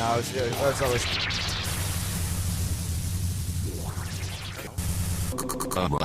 Really good job. This is one of the best conferences I've ever been. So this is great for me. This is great. Meet any interesting characters during your wandering of the halls and byways and highways? Everybody here is an interesting character. Everybody has a story. Unfortunately, this 80-year-old woman came out of the woodwork, was right next to me, and she didn't know what she was getting herself into. She had an incredible experience 2 weeks before the Phoenix Lights event. She was out in the desert. She had this huge thing fly over her. She said, if I live to be 80, I'm going to come out and tell the world about it. And boy, she was not ready for the kind of attention that she was getting. I introduced her to Lynn Katai. She's networked, and unfortunately she had to leave yesterday. And so what moves into her table? The alien Chachka people. I am now inundated with the sound of alien lighters that blink and scream, and candles and alien motifs. I broke out in a paranormal rash. I can't find it. It keeps moving. I'm trying to itch it, and I can't find it, Gene. Well, speaking of paranormal ashes, as some of our listeners know, for the past few months I've suffered from an ailment that I call the creeping rot. Thanks for sharing, man. No, it was, rashes all over the body and sores and everything. It turned out to be a perfectly normal artifact of the dry climate. But at least you can find yours. I can't find mine. It keeps moving. It's paranormal. You have the paranormal creeping rot. I'm sorry, Rosemary. This is not a good lead in here. I'm following creeping rot. You're going to be the salve that takes care of the itches and oozes. Even better than steroidal cream. Right. Which is what I'm taking, and I worry about the side effects. Tell us about a guest for the final hour of this week's episode of the Paracast, Chris O'Brien. There are a few authors as prolific in this realm as our guest, Rosemary Ellen Guiley. I have been a huge fan for years. This has been such a pleasure for me to finally meet you. I can't say enough about your work. You are a true inspiration for people like myself. You are very level-headed. You're very objective. You go out in the field. You do the heavy lifting. You do the work. And you're an incredibly talented, gifted writer. And it's such a pleasure to have you on the show. And we're going to have you back with your co-author, Phil Imbrogno, to talk about your new book on the gin for an entire 2-hour episode on the Paracast, which I can't wait for. Thank you very much, Chris, and that's very complimentary of you. I've been an admirer of your work, too, because you get out and dig up some really incredible facts and information, and it takes a lot of dedication and hard work to do that. There are a lot of researchers in this field who just want to sit back and skim off the easy stuff, and you don't do that. Thank you. On your website, under your name, the subtitle, At the Crossroads of Time, Space, and Infinity. Okay. Tell us what that means to you. It's a reflection of the focus of my work. I am a believer in the paranormal, in other dimensional realities and contact experiences. I'm not out to prove that they exist. I know they exist. I'm looking for the how and why, and that transcends space and time, and it really puts our minds out into the edges of infinity. You have to expand your consciousness to truly grasp the truth of what we are encountering with these interdimensional experiences. This has been a lifelong interest of mine. It's not just focused on one area. I'm not just into ghosts or UFOs or Bigfoot or any particular narrow field. In fact, I think too many researchers have tunnel vision. I'm interested in everything and the interconnections of that, the how and why of experiences, and what we're doing with that information, how we're integrating our experiences into our worldview, and how that's changing our consciousness. Now, it's very common in these various fields to compartmentalize the work that you do. So, for example, UFOs, that's ET. But ghosts, maybe that's spirits of the dead or something else. Or Bigfoot, I don't know, maybe some kind of missing link or a lost race. They're not necessarily connected. So where do you see, if anywhere, some kind of synergy amongst all these events? I think that most of our experiences are interdimensional. For example, while most Bigfoot researchers are looking for an ape-like creature who would be considered a lost race, I think Bigfoot is interdimensional, what we would call, or what John Keel called, the ultra-terrestrial, a being who lives in its own right in another dimension, and for various reasons, which may be deliberate or accidental or both, finds its way into our dimension, and we have these experiences. Our perceptions may be limited by the information that we can accommodate. In other words, are we seeing these entities in their true form, or is our brain sort of massaging what our senses perceive into something that we can understand? And I discovered early on in my work, and mainly because I'm a very curious girl, and I like to know everything I can about everything, but I discovered very early in my work that there were bleed-throughs from one area to another. And if you research the mythology, the folklore, the anecdotal experiences, and even what science has attempted to say about some of these things, you find many, many overlaps over the years. You find different labels on the same, what I call core experiences. Human beings have had core experiences with interdimensional entities since we've recorded our encounters since ancient times. This sounds silly, but when you're talking about this and our interaction with another dimension, I think of the British TV series Primeval, where they have these anomalies, and creatures and people come through these anomalies which appear and disappear at random times. So we understand that's just a work of science fiction on television. But from what I'm hearing from you, this sounds like there's a reality behind all this. I think there is a reality behind it, Gene. And actually, science fiction is always on the cutting edge of the truth that's out there. They're visionary. The science fiction people are visionaries.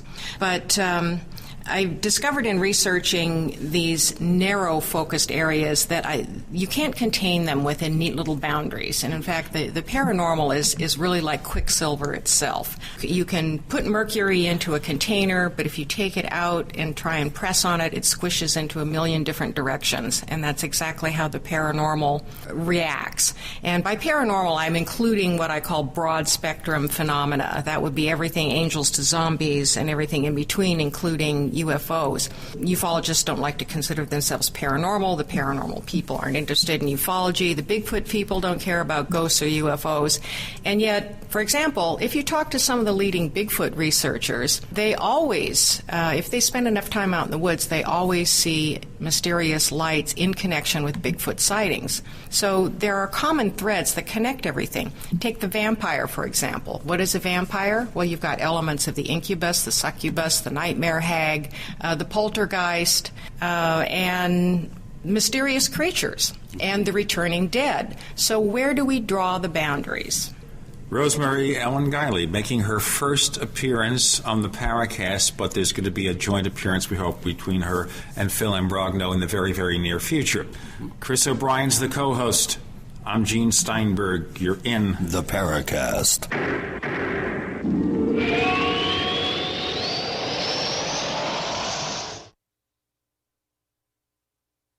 You expect professional service from your doctor, your accountant, and even the girl who takes your morning coffee order. Why not from your domain registrar, too? Namecheap.com provides stellar service with no sneaky upselling. We offer more features and security options for your website than there are ways to order a latte. And new domains come with WhoisGuard to protect your personal info. At Namecheap.com, you can get your domain for as low as $2.99. Now is a great time to get to know Namecheap.com. For 58 years, Fate has provided true reports of the strange and unknown. Fate brings you the latest in all aspects of the paranormal, like angels and miracles, psychic phenomena, ghosts, UFOs, and much, much more. To receive your complimentary Fate magazine, call now at 1-800-728-2730 or visit their website at www.fatemag.com. That's 1-800-728-2730. What are you waiting for? Your fate awaits. Good day, Jim Newcomer from Midas Resources, March 4th, 2011. Gold opened this morning at $14.19.40. A 1-ounce gold coin can be purchased for $14.55.95, $7.27.97 for a half ounce, or $3.63.99 for a quarter ounce. That's $14.55.95, $7.27.97, or $3.63.99. The Constitution and the Bill of Rights have been reduced to old relics politicians ignore, trample with their outlandish, overreaching policies. Your support of the Campaign for Liberty stands in the way of this insidious process. Hi, this is Ted Anderson. I've teamed up with the Campaign for Liberty to offer the authentic proof quarter-ounce pure gold coin. For only $390 plus shipping, Midas will donate $100 to this incredible organization. Help fight big government by ordering your gold coin at 800-686-2237. You get to win twice by owning gold and fighting an overreaching government. Call 800-686-2237. Again, that's 800-686-2237. This message starts with a great offer from Big Berkey Water Filters because we don't want you drinking dangerous water 1 minute longer. Right now, purchase any filter system from BigBerkeyWaterFilters.com to get your choice of 2 Berkey Sport bottles, a KDF shower filter, a set of fluoride filters, or our new sight glass spigot absolutely free. Why do this? Because over 60% of municipal water is fluoridated, and at less than 2 cents per gallon, Berkey Water Filters purify both treated and untreated water, removing dangerous chlorine, fluoride, and other contaminants. Big Berkey water filters are powerful enough to purify stagnant pond water, so they're perfect for rainwater collection systems and emergency preparedness. Remember, Big Berkey includes free shipping on every order over $50, and GCN listeners get 5% off all ceramic filter systems. Visit BIGBERKEY waterfilters.com or call 877-99-BERKEY. That's BigBerkeyWaterFilters.com or call today 1-877-99-BERKEY. Hi, my name is Stephen Hewer. As a degreed nutritionist, my first priority is for you to get healthy. That won't happen if I make wrong recommendations or cause you to spend money on supplements you don't need. After 20 years working with thousands of products and thousands of people, I know, for the most part, what does and does not work. One World Whey is the first and only unheated whey protein powder from grass-fed cows on the market. It retains substances that no other whey protein powder has. These nutritive compounds supply life-giving nutrition. Your body merely needs the right conditions to make great health happen. Due to low-quality foods, toxicity, and aging, having great health is more of an effort than ever.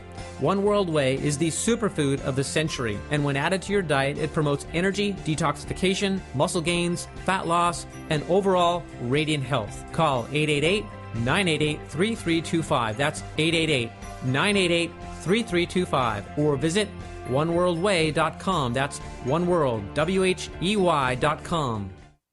The GCN Radio Network, providing the world with hard-hitting talk radio. GCN. Great talk radio starts here. We want to hear from you. If you have a comment or question about the Paracast, send it to news@theparacast.com. That's news@theparacast.com. And don't forget to visit our famous Paracast community forums at forum.theparacast.com. Get in on all the action at forum.theparacast.com. Another segment with Rosemary Ellen Guiley, who has never heard Chris O'Brien do his famous stinger in person. You know, now you know what the soul behind the Paracast is all about, the interdimensional phenomenon of me interacting with Chris from separate dimensions. Am I going to be disillusioned? I figured you already were, you know. This is so much fun in person. I wish we could do this in person all the time. I wish we could just do a live show in person, all the guests in a round table like we have here. We just have a table in a conference room. We have one microphone, one microphone that hears in all directions. It hears all and sees all. But I'm going to ask you about the background here, okay? You start out in life, I gather you studied communications, you wrote for magazines, etc., etc.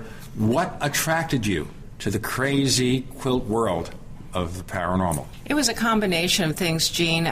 Like all children, I had some paranormal experiences. I was not what I would consider a major experiencer. I did not have a big UFO abduction experience. I didn't have dead grandma come and visit me in the bedside. But I did have invisible playmates that I now think were fairies. I had angel experiences. Angels were around me all the time, and I took it for granted. I could hear them. I could see them. And my mother also had very marked psychic experiences, mainly in the area of precognitive dreaming.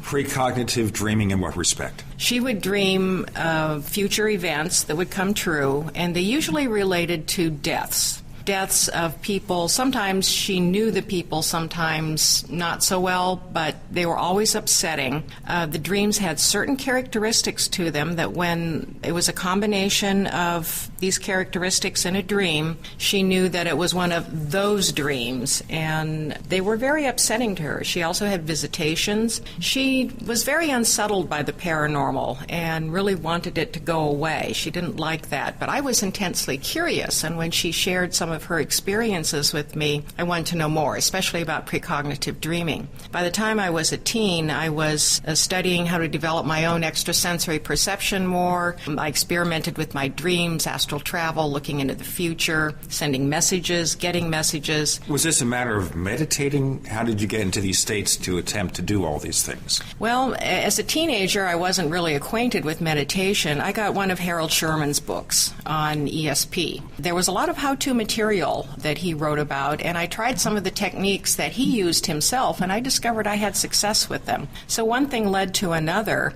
I also was very interested in astronomy. In fact, when I was little, I wanted to be an astronomer. And all right, but I'm going to go backtrack here. Okay. Success. What kind of success did you achieve? Well, I discovered that I could set my intention to visit a certain place in my dreams, observe the environment in terms of detail, and then validate that with someone later. These were not sophisticated experiments. I would do them much differently now. I would have certain protocols set up, and then I would try and look into the future, not big events, but something that I might be doing, trying to see what I would be doing in a day or two, or who I might be talking to. I tried sending messages to my friends. I discovered that I had some success with that. They were very simple things. Okay, so you sent a message to your friend. Mm-hmm.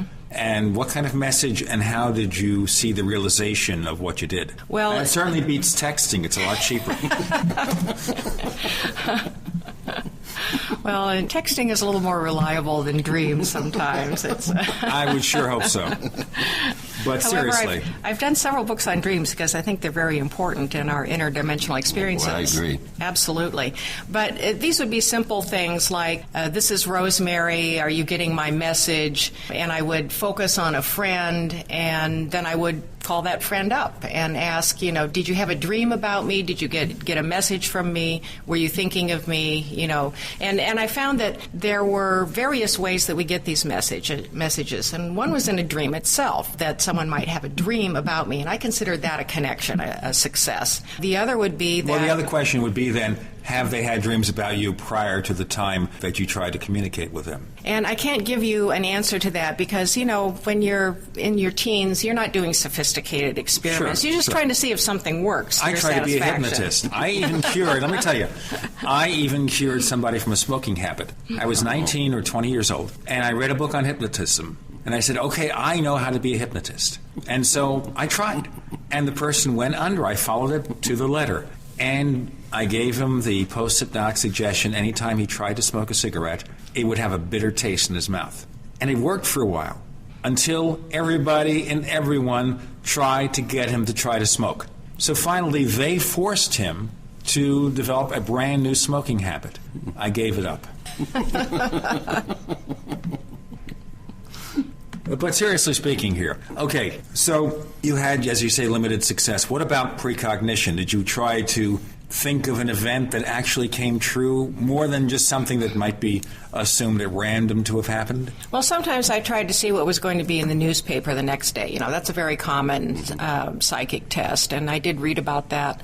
But I found that my intuitive or psychic abilities were very different than my mother's, and I had limited success with precognition. I had more success with visiting or seeing distant locations, sending messages, and having these experiences with, like, the beings I called the angels. When you're little, you assume that everybody has experiences like this, and then you get older and you realize that it's not a level playing field. Some people have none of these experiences, and I was very puzzled as I got older why people would say to me that it was all in my head when I knew it wasn't all in my head. This also stimulated me to research further. I was pretty much an armchair researcher, of course, through my teens and in my early adulthood. I was just trying to learn and understand. As I got older then, I took a more active stance. I wanted to develop my abilities, and I did that through energy healing. I took all kinds of energy healing courses, intuitive development, psychic development. Intuition is a polite word for being psychic. I started to apply it to my own investigations of the paranormal because I wanted to have what I felt was a reliable way to open up, to experience, to validate what I was experiencing, and then to be able to close down. And energy healing was very instrumental in that. How do you think it changed your life? I mean, you had a pretty conventional life as a writer and journalist. At one point, did you say, you know what, I really need to focus my life on paranormal research? Well, I've never had a conventional life. No, that's pretty much her conventional life, Jean. Well, like mine too. I don't live in ordinary reality very much, and I don't live in ordinary reality very much anymore, and that's changed over the years. I find it fascinating to explore these other dimensional realities. I've had many experiences. They're mostly clairvoyant in nature, of perceiving entities when I'm out doing investigations. And I sometimes have validation from other people who are present, and sometimes I don't. We have Rosemary Ellen Guiley, who has written over 40 books about the paranormal, and I envy that. I've only written 30 not about the paranormal. Most of mine are assembly line books. When you do assembly line books, you don't consider them literary in any respect at all. We'll have more in a moment. Chris O'Brien's the co-host. I'm Gene Steinberg. You're in the Paracast.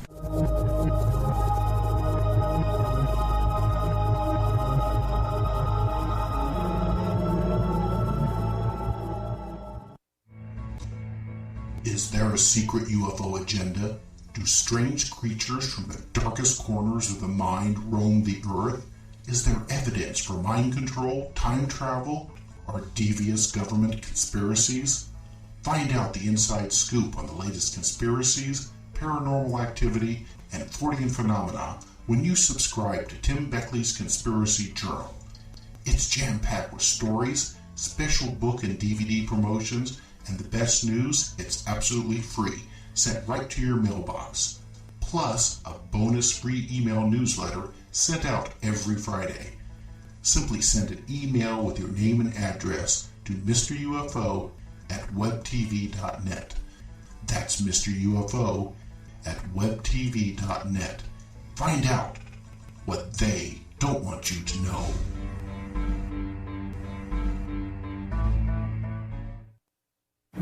We all know that Berkey water purification systems are the most trusted name in water filtration. As an authorized Berkey dealer for over 5 years and serving thousands of satisfied customers, the Berkey Guy offers amazing specials for Berkey water filtration systems. The Berkey Light systems include a set of self-sterilizing and recleanable black purification elements that purify water by removing chlorine, pathogenic bacteria, cysts, and parasites to non-detectable levels and remove harmful chemicals such as herbicides and pesticides. Order the Berkey Light system today, complete with 2 black Berkey elements for only $209, and the Berkey Guy will include 3 Sport Berkey water bottles and ship everything to you free of charge. That's right, 3 Sport Berkey water bottles and free shipping. An $87 value, yours free. Call the Berkey Guy at 1-877-886-3653. That's 1-877-886-3653. Or order online at GoBerkey.com. That's GoBerkey.com today.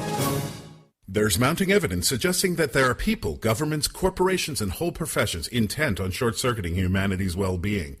GMO, food legislation protecting big agriculture, the attempted elimination of vitamins and alternative medicines, it seems their hand has been tipped. They want to dictate your health, wealth, and your longevity. Whatever the outcome, we have a solution. Wild edible food. Why worry about food when all has been provided? We imagine that we were ejected from the garden and never invited back, but the garden's still here. There is an endless wild abundance which grows all over our green earth, just waiting for you to wake up and see it. Let author Linda Runyon teach you how to see, know, get, prepare, store, and eat wild edible food. Save money, add nutrition, and ignore the noise when you go shopping in nature's supermarket. Go to ofthefield.com and get started today. Or call 1-888-51-EAT-FREE. That's ofthefield.com or call 1-888-51-EAT-FREE and begin to see a different world. Extend your life with Extendovite. My name's John, and I've been having problems with my blood pressure for years. My doctor's tried everything without much success. I heard about Extendovite from a friend and thought, why not give it a try? It's been 3 months now, and my doctor's very pleased with how my blood pressure's finally coming down. I have a lot more energy than I've had in a long time. It's working for me. For 12 years now, I've been helping people. My name is Don Wiskin, and I want you to know Extendovite works. If you're looking for more energy or just want to be as healthy as you can, now is the time to join the growing list of real people benefiting from Extendovite. To order, call 1-877-928-8822. That's 1-877-928-8822, or visit our website at heartdrop.com. Extend your life with Extendovite. America's #1 source for independent talk radio for over a decade. We are the GCN Radio Network. This is Phil Brogno. You're listening to Paracast, one of the most informative shows out there. So listen closely. Returning with Rosemary Ellen Guiley, author of many, many, many books about the paranormal. She has a new book coming out with Phil Brogno, and they will both be together on the Paracast in the very near future. We are on the scene at the International UFO Congress, just outside of Fountain Hills, Arizona, on sacred Indian ground, I guess. And we're waiting now for the Indian people to object to me maybe making a lighthearted reference to that. Chris O'Brien, of course, our co-host, who is more in tune with that part of humanity, maybe he's protecting me here. Because, boy, I need a little protection. Some people say I need a lot more than protection, maybe a little bit of help. But I completely admit to being guilty about that. Okay, I want to hit one more thing because obviously we don't have a lot of time with this, Helen. All right, let's focus on the other area of the paranormal experience, so to speak, UFOs. How did you become interested in that aspect of this? My interest in UFOs grew out of my avid interest in science fiction. I was a voracious reader when I was younger. I literally started writing, I like to joke, as soon as I could pick up a crayon. And also my interest in astronomy. I was around 6 or 7 years old when I got a little cheap little periscope telescope. I went out one night and looked at the moon and fell in love with astronomy and ate up every book I could find on it. But I had this unfortunate head-on collision with math. And I'm just not very good at math. And if you can't handle the math, you're not going to get a PhD in physics or math. And that's what it takes to be a professional astronomer. Sure. But my interest in astronomy really influenced a lot of my understanding of the paranormal. And I have found that to be the case with other researchers in this field, that a lot of them have intense interests in astronomy. Okay, so at that point, when was your first exposure to UFO lore? Did you read a book like a lot of us did? Did you see a UFO? I have actually never seen a mysterious light in the sky. I've had lots of experiences, but to my knowledge, I've not been abducted.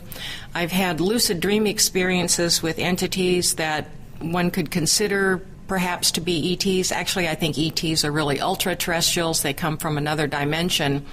But then, if that's the case, what about, of course, real ETs? I mean, we're right now discovering more and more planets revolving around other star systems. Yes, I don't rule them out. So why wouldn't ET maybe have developed before we did? Maybe they have found a way to travel amongst the stars. Why wouldn't at least some UFOs be ET? Oh, I think that they probably are, but I think that the bulk of our contact experiences that we label ETs are probably with beings from another dimension right here in our physical world. So it's a combination of things, and we may never be able to find the boundary between the two because that boundary keeps sliding around. People look for the paranormal to be divided up into little black and white pie slices, and that is virtually impossible to do. And comes to this, too, the people who are in our forums with a more skeptical bent will say, hey, how do you validate any of this? If it's an internal experience, in other words, you either know or you don't know, how do you go about investigating these things to translate that information to other people? How do we follow it up? How do we quantify it? How do we measure it? It's very difficult to do from an empirical standpoint, and this is one reason why science has such a hands-off in this whole area, ufology and the paranormal in general. It's a real career killer for a lot of scientists. So scientists are trained to throw out the anomalies and ignore them, basically, and just go for the replication of data.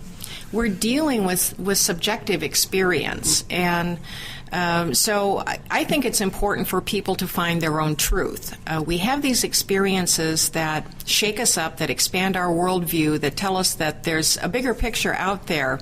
And for most of us, that's going to be a very individual, unique path to make meaning of that. So my work is oriented to that. I try to put extraordinary experiences within the context of things that people are familiar with, mythology, folklore, science, other people's experiences, anthropology, and spirituality as well. All of these things combine to our understanding of our extraordinary experiences. And for many people, it's going to be their own inner truth that they cannot or do not have to prove to anyone else. A good point. One of the things that I've been fascinated with is your ability to get out in the field and actually do the work. For aspiring field investigators, why don't you give us a sense of your personal approach into these areas? And from type of event or type of report or type of phenomena, it's going to be different. But it's kind of lead us through step by step how you approach an investigation. We have some aspiring investigators out there. I believe in using a mixture of hard and soft approaches. Some equipment, I don't outfit myself up one side and down the other like we see on the unreality shows.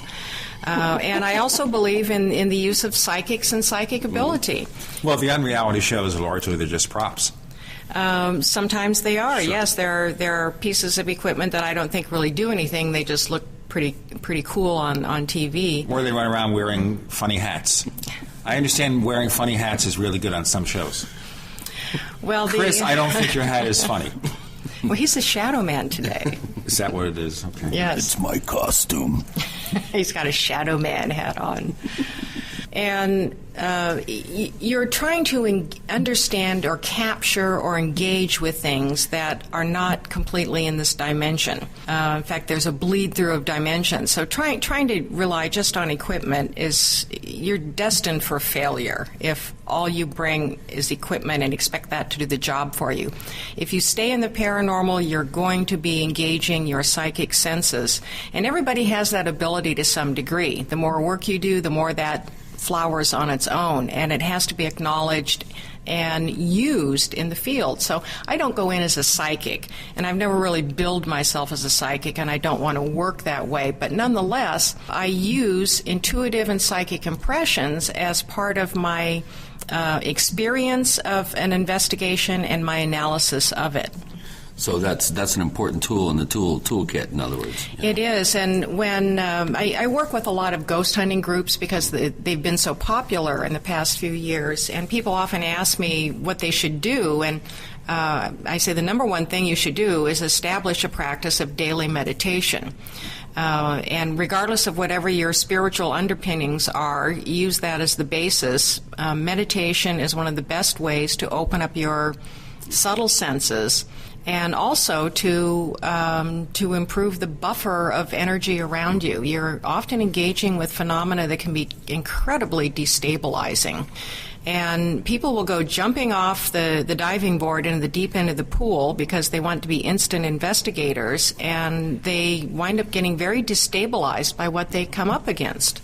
Well, moving into what investigations are, let's go back to UFOs for a brief second here or two. And that is, we have a lot of people here who figure UFOs are physical. They're physical craft from other planetary systems, maybe interdimensional in the sense they use that for transport.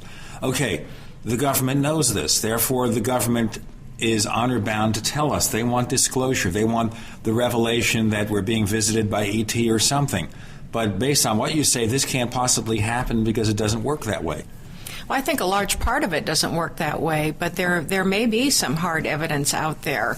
And I'm still not quite certain what to make of all the conspiracy theories out there and what the government allegedly does know or doesn't know. It strikes me as difficult to keep a huge subject like this under complete wraps for a very long period of time. There may be people in government who is just as befuddled as the rest of us as to what's really going on. But is there a piece of a craft somewhere or an alien under wraps? Perhaps so. I can't rule that out. I don't have a good answer. Then again, how do you even prove that's happening unless someone comes forth with the information to demonstrate it? Rosemary Ellen Guiley joining us on the Paracast. I'm Gene Steinberg. The co-host is Chris O'Brien, and you are most definitely in the Paracast.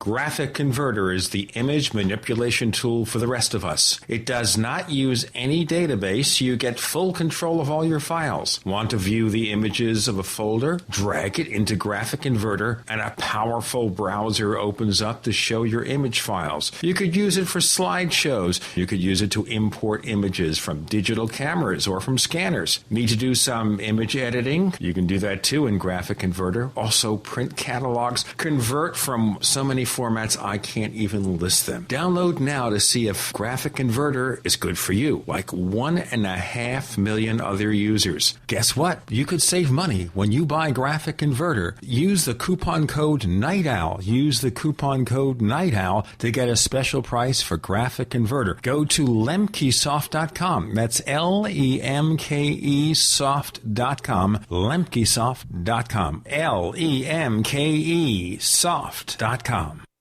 The food storage industry leader has done it again. Introducing FDG Clubs and Survival Bucks from the Freeze Dry Guy. For over 39 years, the Freeze Dry Guy has served various government agencies and the private sector with the finest in storable foods and emergency rations. If you've wanted to build emergency food supplies but couldn't afford it, now you can. Go to freezedryguy.com, click on products, and look for the Freeze Dry Guy Clubs to pay as you go. Now you can build food storage without going into debt. Choose from a payment range of $95 to $450 per month. Our clubs work with everyone's budget. Plus, when you join Freeze Dry Guy Clubs, you'll get additional rewards. For example, this month, get 10% back in Survival Bucks on all purchases in the Freeze Dry Guy product line, plus free shipping within the lower 48 states on any order amount. Hurry, go to freezedryguy.com or call 866-404-3663. That's freezedryguy.com or call 866-404-3663. The Freeze Dry Guy, the best you can buy.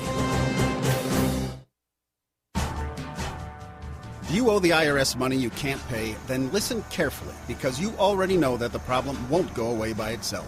You can get help today from the leading tax expert in the country, Dan Pilla. Hi, I'm Dan Pilla. The IRS isn't going to just forget about you. Right now, the IRS is hiring thousands of tax collectors to go after delinquent accounts just like yours. That's why you need to take action today, and I can help. I take a simple but proven approach to solving your tax debt problem. First, I stabilize collections so you don't have to worry about wage and bank levies. Next, I build a detailed plan to get your debt reduced to the fullest extent possible, sometimes even eliminated. Finally, I work with you every step of the way to get your problem solved once and for all. So call now for a free consultation. Call 1-800-346-6829. Dan Pilla will solve your tax problem, guaranteed. He's helped thousands of people, and he can help you too.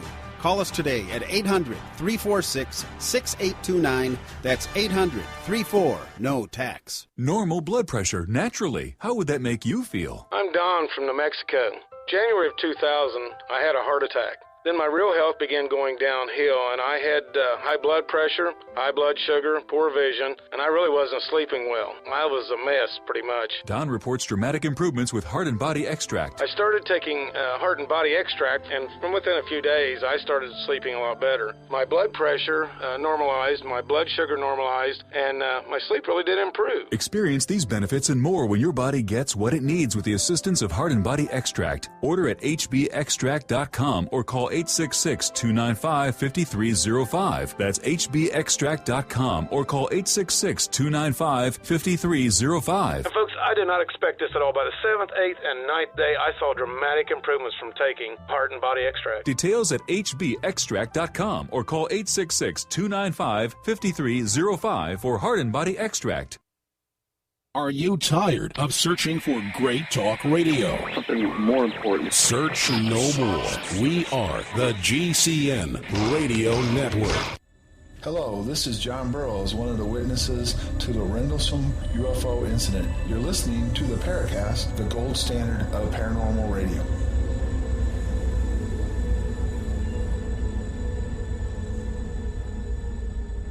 Okay, neighbors, if you have a comment or a question about this week's special episode of the Paracast, write us, news@theparacast.com. That's news@theparacast.com. The final segment of this week's episode of the Paracast. I'm Gene Steinberg. Chris O'Brien's the co-host. We are at the International UFO Congress. We're doing on-location recording with a microphone called, appropriately enough, Yeti. I love it. It's a very good microphone. It's THX certified. George Lucas gets a dime every time I speak because of that. Rosemary Ellen Guiley joining us. She's at the crossroads of time, space, and infinity. We've been trying to explore a little bit about UFO investigations.